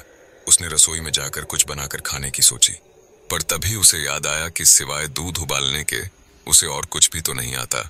उफ, मंत्रा मेरी जान, तो क्या तुम इसी वक्त की कल्पना में मुझसे अक्सर कहा करती थी, रुद्र पेट भरने लायक कुछ तो बनाना सीख लो। मान लो कभी मैं न रहूं तो तुम कम से कम अपने और महक के लिए कुछ तो बना पाओगे। पुरुष होने का घमंड मत करो रुद्र। पर पता नहीं क्यों मैं मंत्रा के बगैर खुद को सोच भी नहीं पाया था कभी। पर सच ही कहती थी मंत्रा, मैं एक नंबर का कामचोर और घमंडी इंसान हूँ। पुरुष होने के अहम में मैं इतना लीन था कि कभी रसोई से एक गिलास पानी तक उठाकर नहीं पिया मैंने। बेचारी मंत्रा मेरी हर चीज का ख्याल रखती थी, मेरे आगे पीछे घूमती रहती थी। दूध उबालना भी मैं नहीं सीख पाता, अगर ये जरूरत महक की ना होती। महक छोटी थी तो एक बार मंत्रा को टाइफॉइड हो गया था। मैं खुद तो बाहर से खाकर आ जाता था, पर महक के लिए मुझे दूध गर्म करना ही पड़ता था। उस वक्त भी मैंने कभी मंत्रा के उपदेशों पर गौर नहीं किया, पर आज लग रहा है जैसे अगर उसकी बात मानकर मैं कुछ पकाना सीख जाता तो आज यूं खुद को लाचार तो महसूस नहीं करता। मर्द हो या औरत, सभी को घर के कुछ सामान्य काम तो आने ही चाहिए। मंत्रा, बस तुम एक बार घर आ जाओ, मैं अब तुम्हें कुछ करने नहीं दूंगा, मैं सारे काम सीख लूंगा। इतना कहते कहते रुद्र फफक पड़ता है। फिर उसे महक की याद आती है। उसे याद आता है 6 साल की मासूम महक ने एक बार जबरदस्ती उसे रसोई में ले जाकर मैगी बनते हुए दिखाया था। 2 मिनट में बनने वाली मैगी वाकई 2 मिनट में ही बन गई थी। अचानक ही रुद्र को महक पर ढेर सारा प्यार आ जाता है और उसके हाथ अपने आप महक को गले से लगाने के लिए ऊपर उठ जाते हैं। पर महक थी कहाँ उसके पास। बड़ी उदासी के साथ वह रसोई में गया और जैसे तैसे मैगी को उबाल कर खाने के लिए बालकनी में आ गया। अभी उसने एक निवाला ही मुंह में डाला था कि उसे अपने कानों के पास हल्की सी सरसराहट महसूस हुई। कोई आवाज जो उसे कुछ कह रही थी। रुद्र सतर्क हो गया। फिर उसे दोबारा फुसफुसाहट सुनाई पड़ी। कितने लालची हो आदमी हो तुम, बीवी की जरा भी चिंता नहीं है तुम्हें। चलो मेरे साथ, इससे पहले कि अनर्थ हो जाए। कौन कौन हो तुम और ये आवाज कहां से आ रही है? मैं कहां जाऊं तुम्हारे साथ? क्या अनर्थ होगा? कहना क्या चाहती हो? रुद्र के चेहरे से पसीने टपक रहे थे। उसका दिल जोर जोर से धड़क रहा था। कौन है जो उसे इस तरह ताने मार रही है? हाँ, आवाज तो किसी लड़की की ही थी। रुद्र का गला सूख रहा था, पर तभी जोर जोर से उसके दरवाजे पर दस्तक होने लगी। वह इस आवाज के डर को भूलकर दरवाजे की तरफ दौड़ पड़ा। दरवाजे के उस पार एक बहुत खूबसूरत जवान लड़की खड़ी थी। रुद्र ने गौर से देखा, पर वह उसे पहचानता नहीं था। रात के वक्त कोई लड़की क्यों आएगी उसके घर? पर यह कोई 17-18 साल की अल्हड़ लड़की थी, जो बेधड़क ही रुद्र को धकेलते हुए खुद ही घर के अंदर आ गई। फिर टेबल पर रखे मैगी के बाउल को उठाकर इत्मीनान से खाने लगी। रुद्र से अब बर्दाश्त नहीं हुआ। चिल्लाकर उसने कहा, कौन हो तुम? बेशर्म लड़की, दूसरे के घर में आकर इस तरह बेशर्मी से खा रही हो। शुक्र मनाओ मेरी बीवी नहीं है अभी, नहीं तो तुम्हें उससे मैं भी नहीं बचा पाता। इतना कहते कहते रुद्र उस लड़की के हाथ से मैगी का कटोरा छीन लेता है। रुद्र ने जो किया शायद कोई भी आदमी यही करता। एक तो वह सुबह से भूखा और परेशान था और ऊपर से यह एक नई मुसीबत। पर रुद्र का इस तरह भड़कना उस अल्हड़ बेपरवाह लड़की को अच्छा नहीं लगा। अचानक ही वह अपनी जगह से उठकर खड़ी हो गई और एक जोरदार थप्पड़ रुद्र के गाल पर झड़ दिया। फिर वह गायब हो गई, बिल्कुल अचानक, जैसे अभी महज 1 सेकंड पहले तक वह थी ही नहीं वहां। रुद्र को यह तक समझ नहीं आया कि वह अपने गालों के दर्द को महसूस करे या उस लड़की के अचानक गायब होने पर आश्चर्य जाहिर करे। एक हाथ से गाल पकड़े वह आंखें फैलाए अभी भी उस जगह को गौर से देख रहा था जहां अभी अभी वह लड़की खड़ी थी। पर रात तो अभी शुरू हुई थी। गालों का झन्नाटेदार दर्द अभी भी जारी था और उसे महसूस हुआ जैसे कोई अदृश्य शक्ति उसके हाथों को खींचकर बाहर ले जाना चाहती है। रुद्र किसी बहाव में बहता हुआ उस शक्ति के पीछे पीछे चलने लगा। उसे पता नहीं क्यों ऐसा महसूस हो रहा था कि जो कुछ भी हो रहा है उसके पीछे कोई ना कोई वजह जरूर है। कहीं यह वही लड़की तो नहीं जो मंत्रा का रूप लेकर पहले भी इस घर की दहलीज तक आ चुकी है, जिसने रुद्र को पहले भी एक थप्पड़ जड़ा था, जो कि इस बार से भी जोरदार था, जिसके बाद वह बेहोश हो गया था और फिर उसकी आंखें उसी बूढ़ी डायन के घर में खुली थीं। मन में चल रहे उथल पुथल और सवालों के साथ वह उसी दिशा में घिसटता रहा जहां वह अदृश्य ताकत उसे घसीटने में लगी थी और अब वह अपनी ही बाइक के पास खड़ा था। फिर एक सरसराती हुई आवाज आई जो कह रही थी, चलो, मंत्रा को तुम्हारी जरूरत है। रुद्र अब समझ चुका था कि यह कोई अल्हड़ बेवकूफ लड़की नहीं थी। यह तो उम्मीद की एक किरण थी जो उसकी मदद करना चाहती थी। उसने झट से गाड़ी स्टार्ट की और उसी हाईवे की तरफ चल पड़ा। पूरे रास्ते उसे अपने पीछे किसी के बैठे होने का आभास होता रहा और यह एहसास ही उसके रोंगटे खड़े कर रहा था। सुनसान हाईवे का रास्ता आज भी उसे डरा रहा था। आज भी जल रही लाशें अपनी रफ्तार में ही सड़क पर दौड़ रही थीं। पर रुद्र इन सबको नजरअंदाज कर सीधे मैदान तक पहुंचने की कोशिश में था। पर तभी उसने देखा कि आगे से बुरी तरह आग से लिपटा एक जिस्म दौड़ता हुआ आ रहा था और बहुत जल्द ही वह बिल्कुल गाड़ी के पास आ गया और फिर रुद्र के जिस्म के भीतर से हवा की तरह गुजर गया। आह!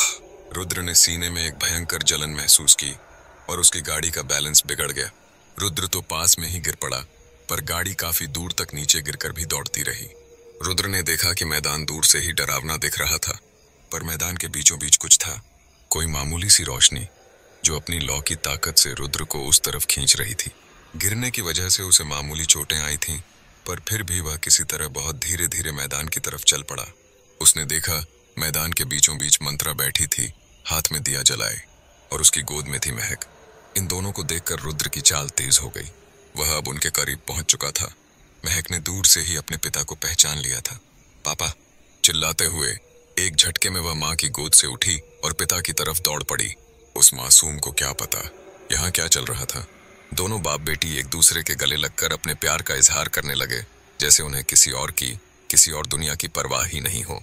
वे दोनों एक दूसरे में पूरी तरह खो गए थे। रुद्र को बिल्कुल अंदाजा नहीं था कि इस प्यार और इस मुलाकात का अंजाम क्या होने वाला है। मैदान से दूर खड़ी एक जोड़ी आंखें रुद्र की उपस्थिति देखकर गुस्से से आग उगल रही थीं, जैसे अभी वह रुद्र को जिंदा ही निगल जाएंगी। मंत्रा, महक और रुद्र के इस प्रेम मिलन को देखकर खुद को रोक नहीं पाई और उनके करीब आ गई। पर जैसे ही वह रुद्र की बाहों में समाने वाली थी, उसे कुछ याद आ गया। उसके कदम अचानक पीछे हट गए और उनका आलिंगन अधूरा ही रह गया। पता नहीं मंत्रा को कौन से डर ने जकड़ लिया था। रात के इस पहर वह महक के साथ यहाँ कर क्या रही थी? ऐसा कौन सा काम उस बुढ़िया ने मंत्रा को दिया था जिसमें महक की उपस्थिति अनिवार्य थी और रुद्र का होना गुनाह? मंत्रा एक एक कदम रुद्र से पीछे हटने लगी और अपने साथ साथ महक को भी खींचकर पिता से अलग करने लगी। वह ऐसा करना नहीं चाहती थी, पर उसके दर्द से लिपटे चेहरे में उसकी बेबसी साफ साफ नजर आ रही थी। पर मंत्रा इस मुलाकात के पीछे जो तबाही देख पा रही थी, वह रुद्र नहीं देख पाया। वह मंत्रा को आवाज लगाते लगाते उसके पीछे पीछे चलने लगा। मंत्रा, घर चलो, बाकी जो होगा मैं संभाल लूंगा। अभी फिलहाल महक को लेकर घर चलो। मैं कह रहा हूं ना, सब ठीक हो जाएगा। मंत्रा, मंत्रा, सुन रही हो ना? एक बार गले से लग जाओ ना। महक को मेरे पास रहने दो। तुम किससे डर रही हो? क्यों जा रही हो? मंत्रा, लौट आओ प्लीज। रुद्र गिड़गिड़ाते हुए लगातार मंत्रा के पीछे चलता रहा, पर बहुत जल्द ही उसके कदम ठिठक गए जब उसने मंत्रा के ठीक आगे चमकती हुई दो जोड़ी आंखें देखीं।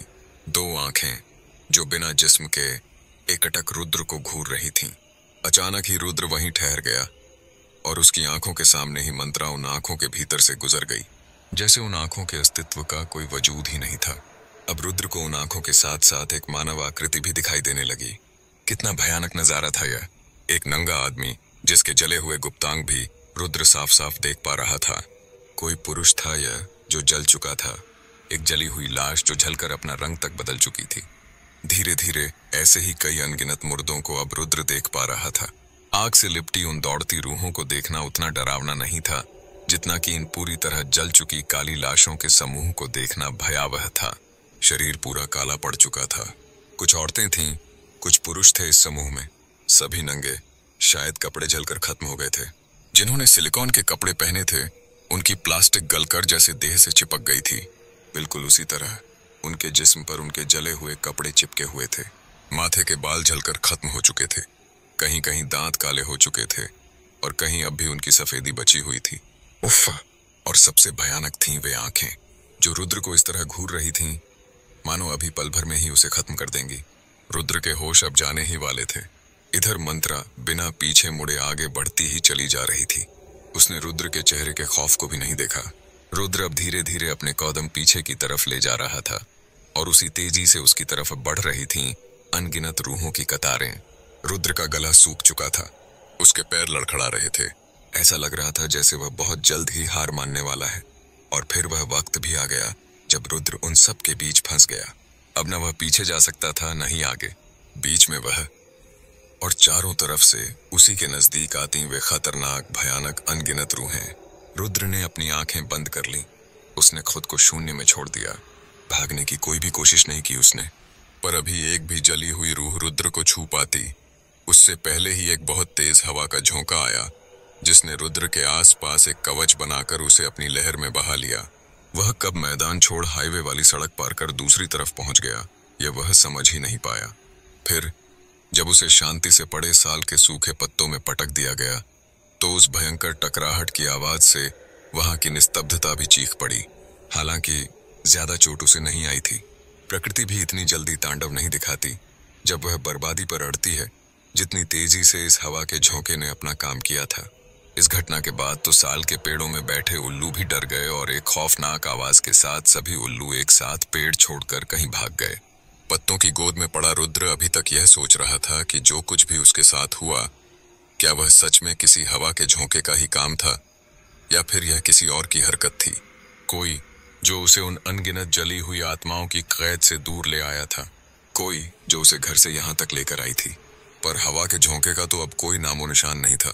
रुद्र ने सन्नाटे को तोड़ते हुए आवाज लगाई, कौन हो तुम? सामने आओ, मुझे तुम्हारी मदद चाहिए। मैं जानता हूं तुम जो कोई भी हो मेरी मदद करना चाहती हो। तुमने अभी अभी मुझे उन आत्माओं से बचाने के लिए यहाँ पटक दिया है। मेरे सामने आओ, एक बार मुझे सारी बातें समझा जाओ। क्या करूं कि मैं मंत्रा और महक को सही सलामत घर ले जा सकूं? रुद्र के गिड़गिड़ाते शब्द अभी खत्म ही हुए थे कि एक आवाज ने उसके रोंगटे खड़े कर दिए। साल के सूखे पत्तों पर किसी के पांव दबाकर चलने की आहट। यह आवाज ही काफी थी एक डरे हुए इंसान की सांसों और धड़कनों को और तेज कर देने के लिए। आवाज धीरे धीरे रुद्र के करीब और करीब आती रही, पर रुद्र अवाक था। उसे कोई दिखाई क्यों नहीं दे रहा था, जबकि ऐसा नहीं था कि वह अंधेरे में था। रोड लाइट के खंभों की भरपूर रोशनी वहां फैली हुई थी।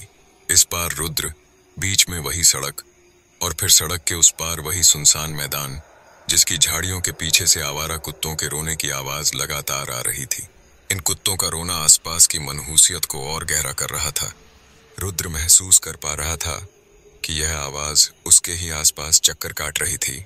कभी ऐसा लगता कि कोई पत्तों पर धीरे धीरे चल रहा है, जिससे सूखे पत्ते चरमरा रहे हैं। फिर कभी लगता जैसे कोई हवा में तैर रहा है और बस पत्तों पर उसके पैर लहरा रहे हैं, बिना कोई दबाव डाले। रुद्र इस वक्त खुद को बेहद लाचार महसूस कर रहा था। उसे यह तक समझ नहीं आ रहा था कि वह इन झंझालों से बाहर कैसे निकले। आखिर अनगिनत जली हुई लाशें उसके ही पीछे क्यों पड़ी हैं? पता नहीं इस चक्रव्यूह से वह मंत्रा को कभी बाहर निकाल पाएगा या नहीं।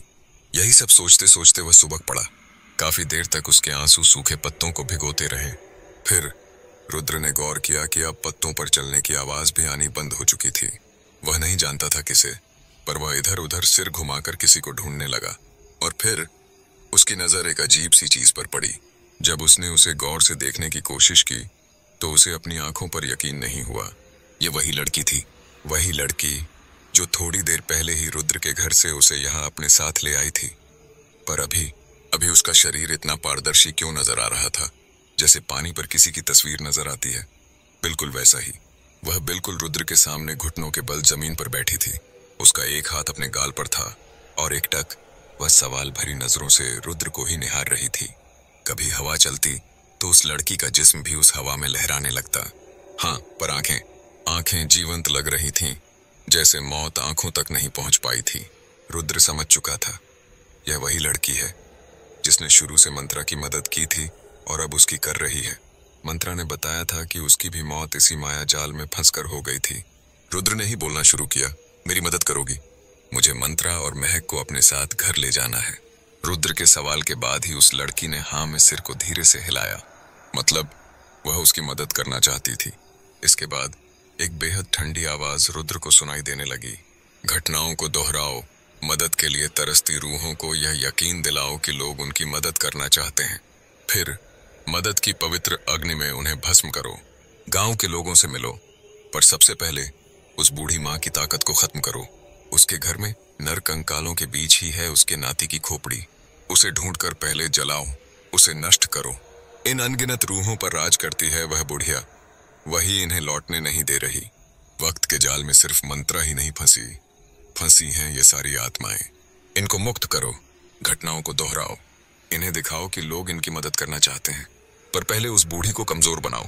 पर याद रखना, यह काम कल के कल ही करो, नहीं तो महक को खो दोगे। कल उसकी महापूजा की दूसरी रात है, जिसमें महक की जान लेकर वह अपने नाती को एक तोहफा देगी। जाओ, ज्यादा वक्त नहीं है तुम्हारे पास। हे भगवान! फिर महक पर खतरा। रुद्र का दिमाग फिर घूमने लगा और भूख की मार व दिमाग के झटकों की वजह से ही वह उन सूखे पत्तों में धड़ाम से गिर पड़ा। और यह रात भी गुजर गई।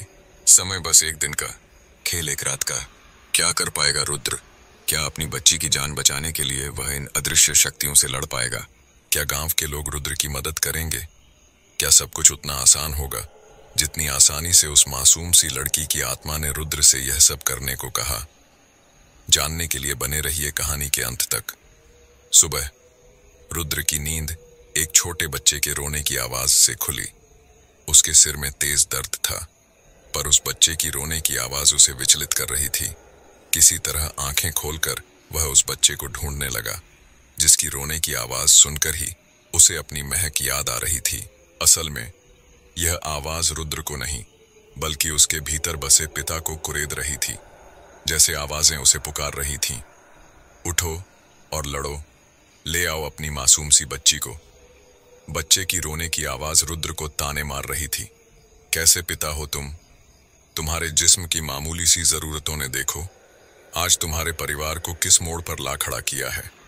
नाजों से पली तुम्हारी लाडली आज किस हाल में है, तुम्हें अंदाजा भी है? वाकई महक कहाँ पहुंची होगी और उसकी इस हालत का जिम्मेदार कौन है? सिर्फ और सिर्फ रुद्र। अगर वह अपनी सुंदर सी गृहस्थी को नजरअंदाज कर पैसे से मिले देह सुख की ओर आकर्षित न हुआ होता तो क्या मंत्रा और महक आज इतने बेहाल होते? अचानक ही रुद्र उठ बैठा। उसे इस बात की परवाह नहीं थी कि वह कहाँ है, किसके साथ है, कैसे यहां पहुंचा। वह बस किसी भी तरह दौड़कर उस मैदान तक पहुंचना चाहता था जहां कल रात उसने मंत्रा और महक को देखा था। पर उसके खड़े होते ही दो मजबूत हाथों ने उसे पकड़ लिया। रुद्र को रोकने वाला कोई और नहीं बल्कि महेंद्र था। महेंद्र यानी उस बूढ़ी मां का बेटा। अब रुद्र ने गौर किया कि वह तो महेंद्र के उसी किराए वाले घर में था जहां वह एक दिन पहले आया था, और बच्चे की रोने की आवाज, वह आवाज महेंद्र की 2 महीने की बेटी की ही थी। अब रुद्र सोच रहा था कि वह उस मैदान से यहां तक पहुंचा कैसे, पर उसके कुछ पूछने से पहले ही महेंद्र खुद ही बोल पड़ा। मुझे मालूम था यही होगा। आप जरूर वहां जाएंगे रात में, क्योंकि आपको अपनी पत्नी की तलाश तो होगी ही, और मेरी माँ भी रात में ही पूजा के लिए जाती है, तो आपकी मुलाकात उनसे रात में ही हुई होगी।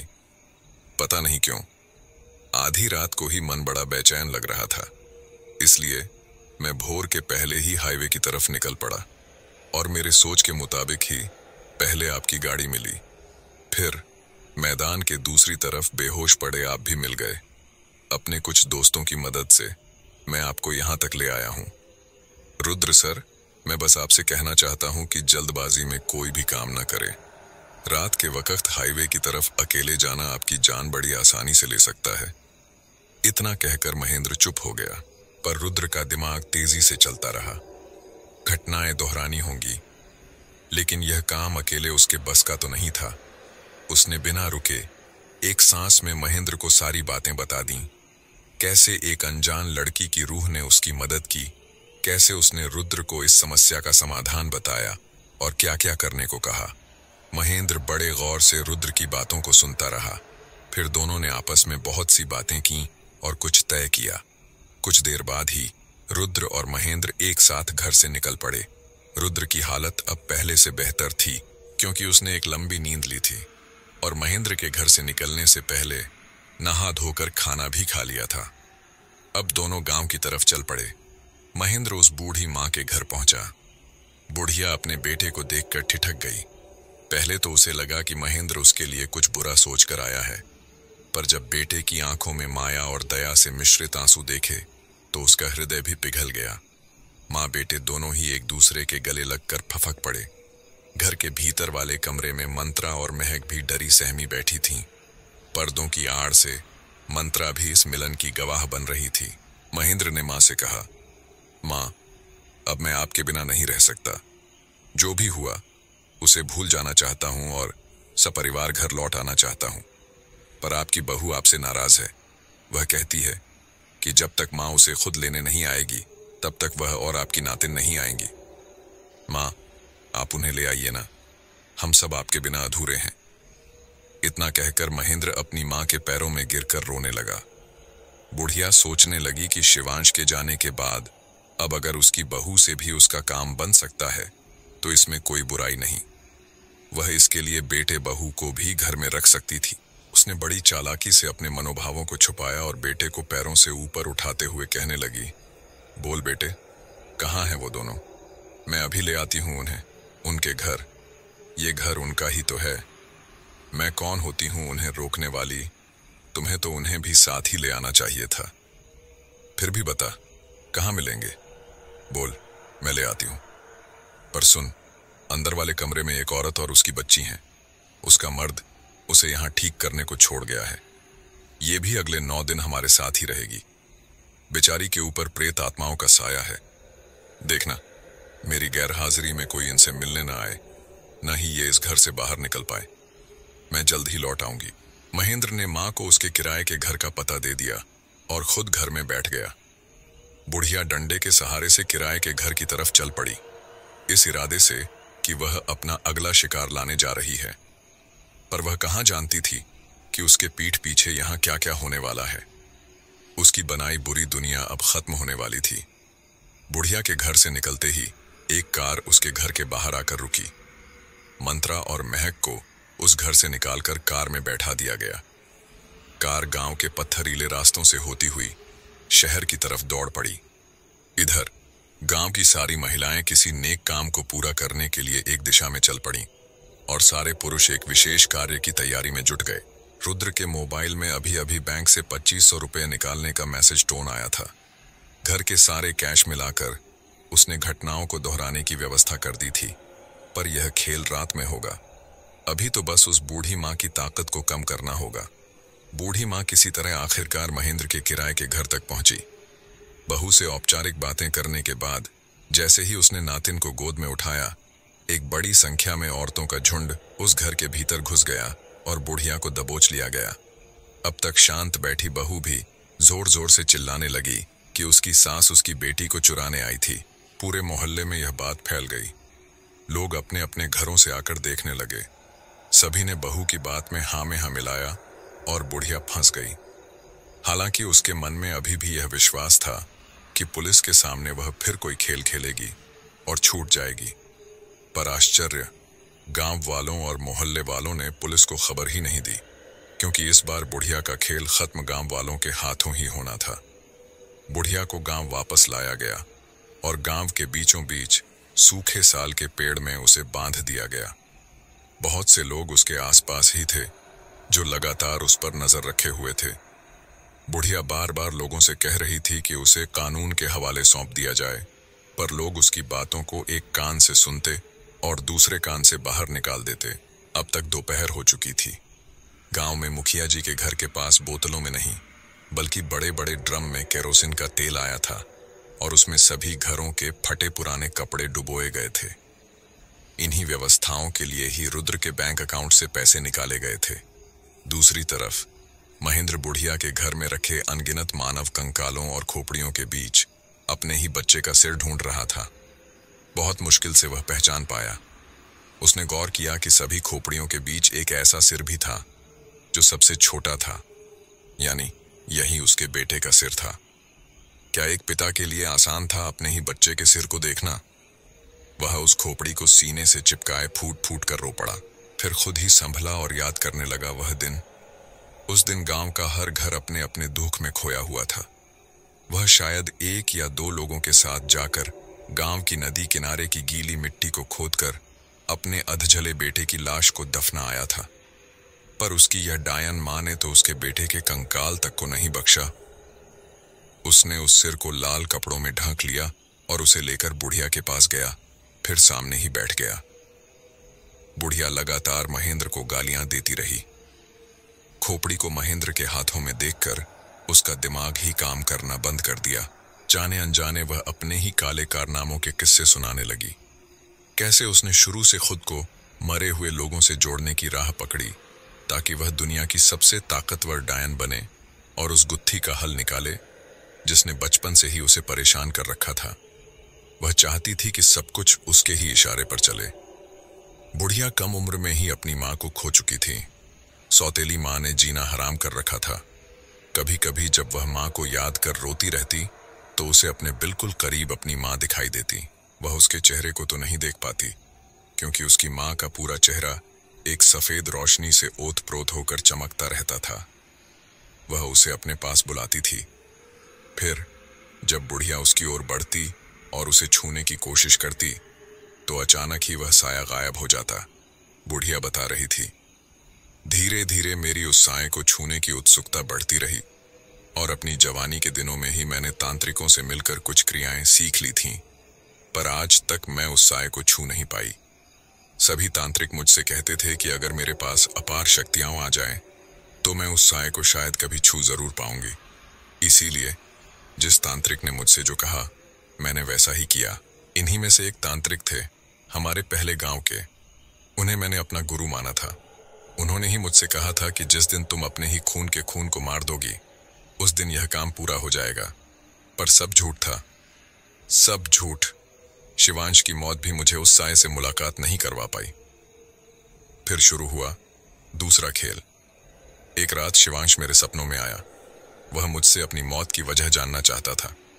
वह बता रहा था कि उसकी मुक्ति अभी संभव नहीं, क्योंकि वह एक मासूम रूह बन गया था और उसकी मुक्ति उसके 21 वर्ष की उम्र तक संभव नहीं है। बस फिर क्या था, मैंने शिवांश की रूह को भी ढूंढ निकाला।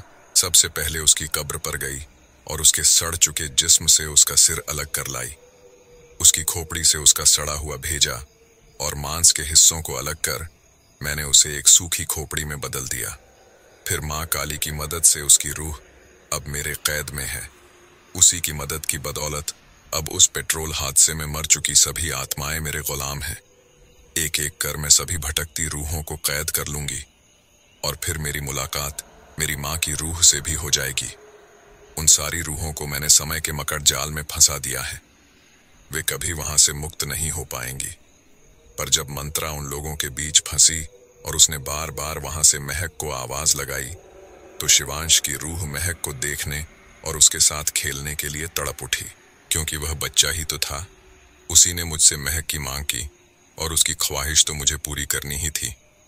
इसलिए मैं मंत्रा और रुद्र से झूठ कहकर आज महक की आहुति देने ही वाली थी। देख महेंद्र, वैसे तो मैंने सोचा था कि तेरी 2 महीने की बेटी की रूह का तोहफा भी मैं शिवांश को दूंगी, पर अब जब तुमने मुझे कैद कर लिया है, तो अगर तुम मुझे बस आज रात के लिए छोड़ दो तो मैं तुम्हारी बेटी की जान बख्श दूंगी। पर महक की मौत जरूरी है, तुम्हारे बेटे ने ही जिद की है। इतना कहकर बुढ़िया चुप हो गई और महेंद्र बगैर किसी जवाब के वहां से उठकर चला गया। वह सीधे गांव के लक्ष्मी नारायण मंदिर गया और वहां से मंदिर के भीतर शान से जल रही दिए की पवित्र रोशनी की आग ले आया। फिर लकड़ियों के सहारे उसने लाल कपड़ों में लिपटे अपने बेटे शिवांश के सिर को स्वाहा कर दिया।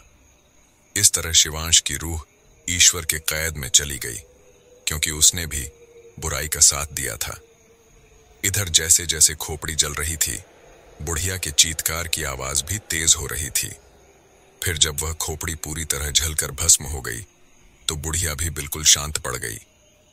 उसे समझ आ गया कि अंत शायद अब निकट है। धीरे धीरे शाम होने लगी, अंधेरा बढ़ने लगा। सारी चीजें लगभग तैयार हो चुकी थीं। अब बस खेल शुरू होना था, वह खेल जिसे रुद्र और महेंद्र ने मिलकर तैयार किया था। और इस खेल को अंजाम तक पहुंचाने के लिए गांव का एक एक इंसान साथ था, क्योंकि सभी चाहते थे कि हाईवे पर जल रही अनगिनत लाशों से हमेशा के लिए छुटकारा मिले। मशालें जलाई गईं, गाड़ी तैयार हुई। मुखिया जी के घर का पुराना ट्रैक्टर, जिसके पहिए भी अब घिसकर खत्म हो चुके थे, उसे बाहर निकाला गया। उसे चलने लायक बनाया गया और उसमें बड़े बड़े ड्रमों में भरा हुआ केरोसिन का तेल लोड किया गया। सड़क किनारे खेतों में, जहां उस वक्त भी आग लगी थी, वहां उन कपड़ों को बिछाया गया जो पूरी तरह केरोसिन के तेल से भीगे हुए थे। मंत्रा फिर आई रात के वक्त, सुंदर सी तैयार होकर, महक को साथ लेकर, हाथ में मंदिर के दिए की पवित्र रोशनी लिए हुए। बुढ़िया को भी सड़क के पास ले आया गया। सारे गांव वाले वहां उपस्थित थे। खेल अपने आखिरी अंजाम पर था। फिर एक साइकिल चलाता बच्चा आया और ट्रैक्टर के आगे लड़खड़ा गया। ड्राइवर ने गाड़ी से निकलते निकलते जानबूझकर जंग लगे ट्रैक्टर को नीचे खेत में गिरा दिया और इसी के साथ केरोसिन का तेल पानी की तरह खेत की पगडंडियों में बहने लगा। सारी जल रही लाशें उस तेल के आसपास आ गईं, पर ज्यादा कोई नहीं।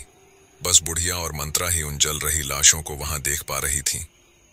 बुढ़िया बार बार उन सब से कहती कि वे उस जगह न जाएं, पर वे लाशें तो वक़्त के चक्रव्यूह में फंसी हुई थीं। उनके लिए यह सब भी वर्तमान जैसा ही लग रहा था। मंत्रा धीरे धीरे उस जगह तक पहुंची और दिए की लौ से उसने बड़ी सावधानी से उन कपड़ों में आग लगा दी। बस फिर क्या था, धू धू कर खेत फिर जल उठा। सारी आत्माएं उस पवित्र आग की चपेट में आ गईं और फिर उसी दिन की तरह आग से लिपटे जिस्म इधर उधर सड़क पर भागने लगे। उस दिन तो किसी ने उनकी मदद नहीं की थी, पर आज पूरा गांव ही उनकी मदद को सड़क पर उतर आया और इस वजह से उन रूहों को बड़ा सुकून मिला। वे एक एक कर जिंदा इंसानों के गले लगती और हमेशा हमेशा के लिए विलुप्त हो जाती, मुक्त हो जाती। हालांकि रूहों की मदद करते वक्त हर इंसान को एक भयानक दर्द से गुजरना पड़ता, पर वह दर्द क्षणिक ही होता। ऐसा लगता जैसे उनके सीने के भीतर से कोई जलता हुआ खंजर आर पार हो गया हो। खैर, बहुत सारी तकलीफों को झेलने के बाद आखिरकार एक एक कर सारी रूहें मुक्त हो गईं। सारे गांव वाले एक जगह इकट्ठे थे। मंत्रा भी उन सब के साथ ही थी। तभी मंत्रा ने धीरे से आवाज लगाई, कुमुद सामने आओ।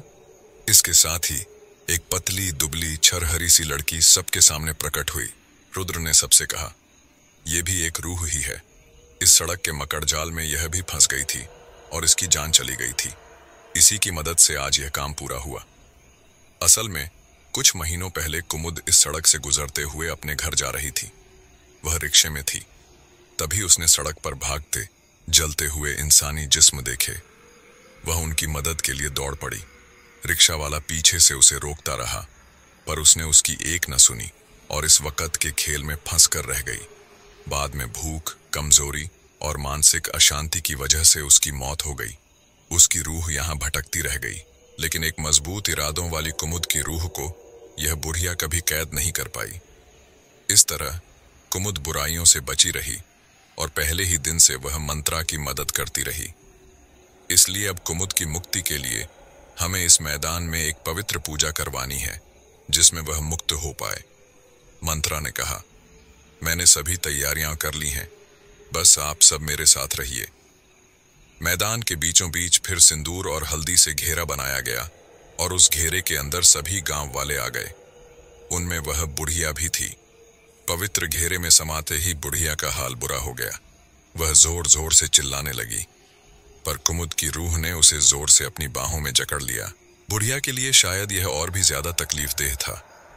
उसकी चीखों से पूरा मैदान गूंज उठा। इतना डरावना नजारा था कि बेचारी महक डर कर कांपने लगी। वह अपने पिता की गोद में चिपक कर खुद को सुरक्षित महसूस करने लगी। सभी गांव वालों ने मिलकर उस घेरे के भीतर ही कुमुद की मुक्ति के लिए मां काली से प्रार्थना की और आंखें बंद कर किसी चमत्कार का इंतजार करने लगे। थोड़ी ही देर बाद आसमान से किसी के गिरने की एक भयानक आवाज आई। सबने एक झटके में आंखें खोलीं तो देखा सामने बुढ़िया गिरी हुई थी। मतलब कुमुद की रूह जाते जाते उसे आसमान की सैर करवाती हुई जमीन तक पटक गई थी। इतनी ऊंचाई से गिरने के कारण बुढ़िया के बचे खुचे दांत भी झड़कर बाहर निकल गए। कमर की हड्डी टूटकर टेढ़ी हो गई। आंखें बाहर निकल आईं और होंठ अपने ही दांतों से कटकर फट गए। बुढ़िया की तो मौत भी डरावनी नजर आ रही थी। इतनी बुरी मौत, इतनी ज्यादा नफरत। केरोसिन की आग में बुढ़िया के टूटे फूटे जिस्म को भी पटक दिया गया। अब उस पवित्र अग्नि में स्वाहा होकर बुढ़िया की रूह भी बार बार मरेगी। इस तरह बुढ़िया, जिसने जीते जी लोगों को, अपने ही परिवार को रुलाया, मरने के बाद भी उसकी रूह अनंत काल तक तड़पती ही रहेगी। धीरे धीरे भीड़ मैदान से छंटने लगी। गांव में मुखिया जी के घर के आगे अब नाच गाना शुरू हो गया। सबके खाने पीने की बढ़िया व्यवस्था की गई थी। पकवान बनाए गए, मनोरंजन हो रहा था। महक भी गांव के बच्चों के साथ मिलकर खेल रही थी। गांव के लिए यह किसी त्योहार से कम नहीं था। रुद्र इस त्योहार का कर्ता धर्ता था। महेंद्र का परिवार भी वहीं उपस्थित था और सबसे छुपकर मंदिर प्रांगण में मंत्रा और रुद्र एक दूसरे की बाहों में समाये हुए थे।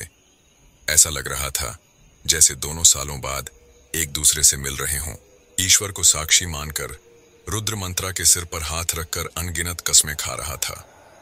उसकी आंखों की सच्चाई यह बता रही थी कि रुद्र अब मरते दम तक उन वादों और कस्मों का ख्याल रखेगा। थोड़ी ही देर में सुबह की रोशनी फैली और रुद्र अपने परिवार को, यानी मंत्रा और महक को लेकर अपने सुंदर से घर की तरफ रवाना हो गया।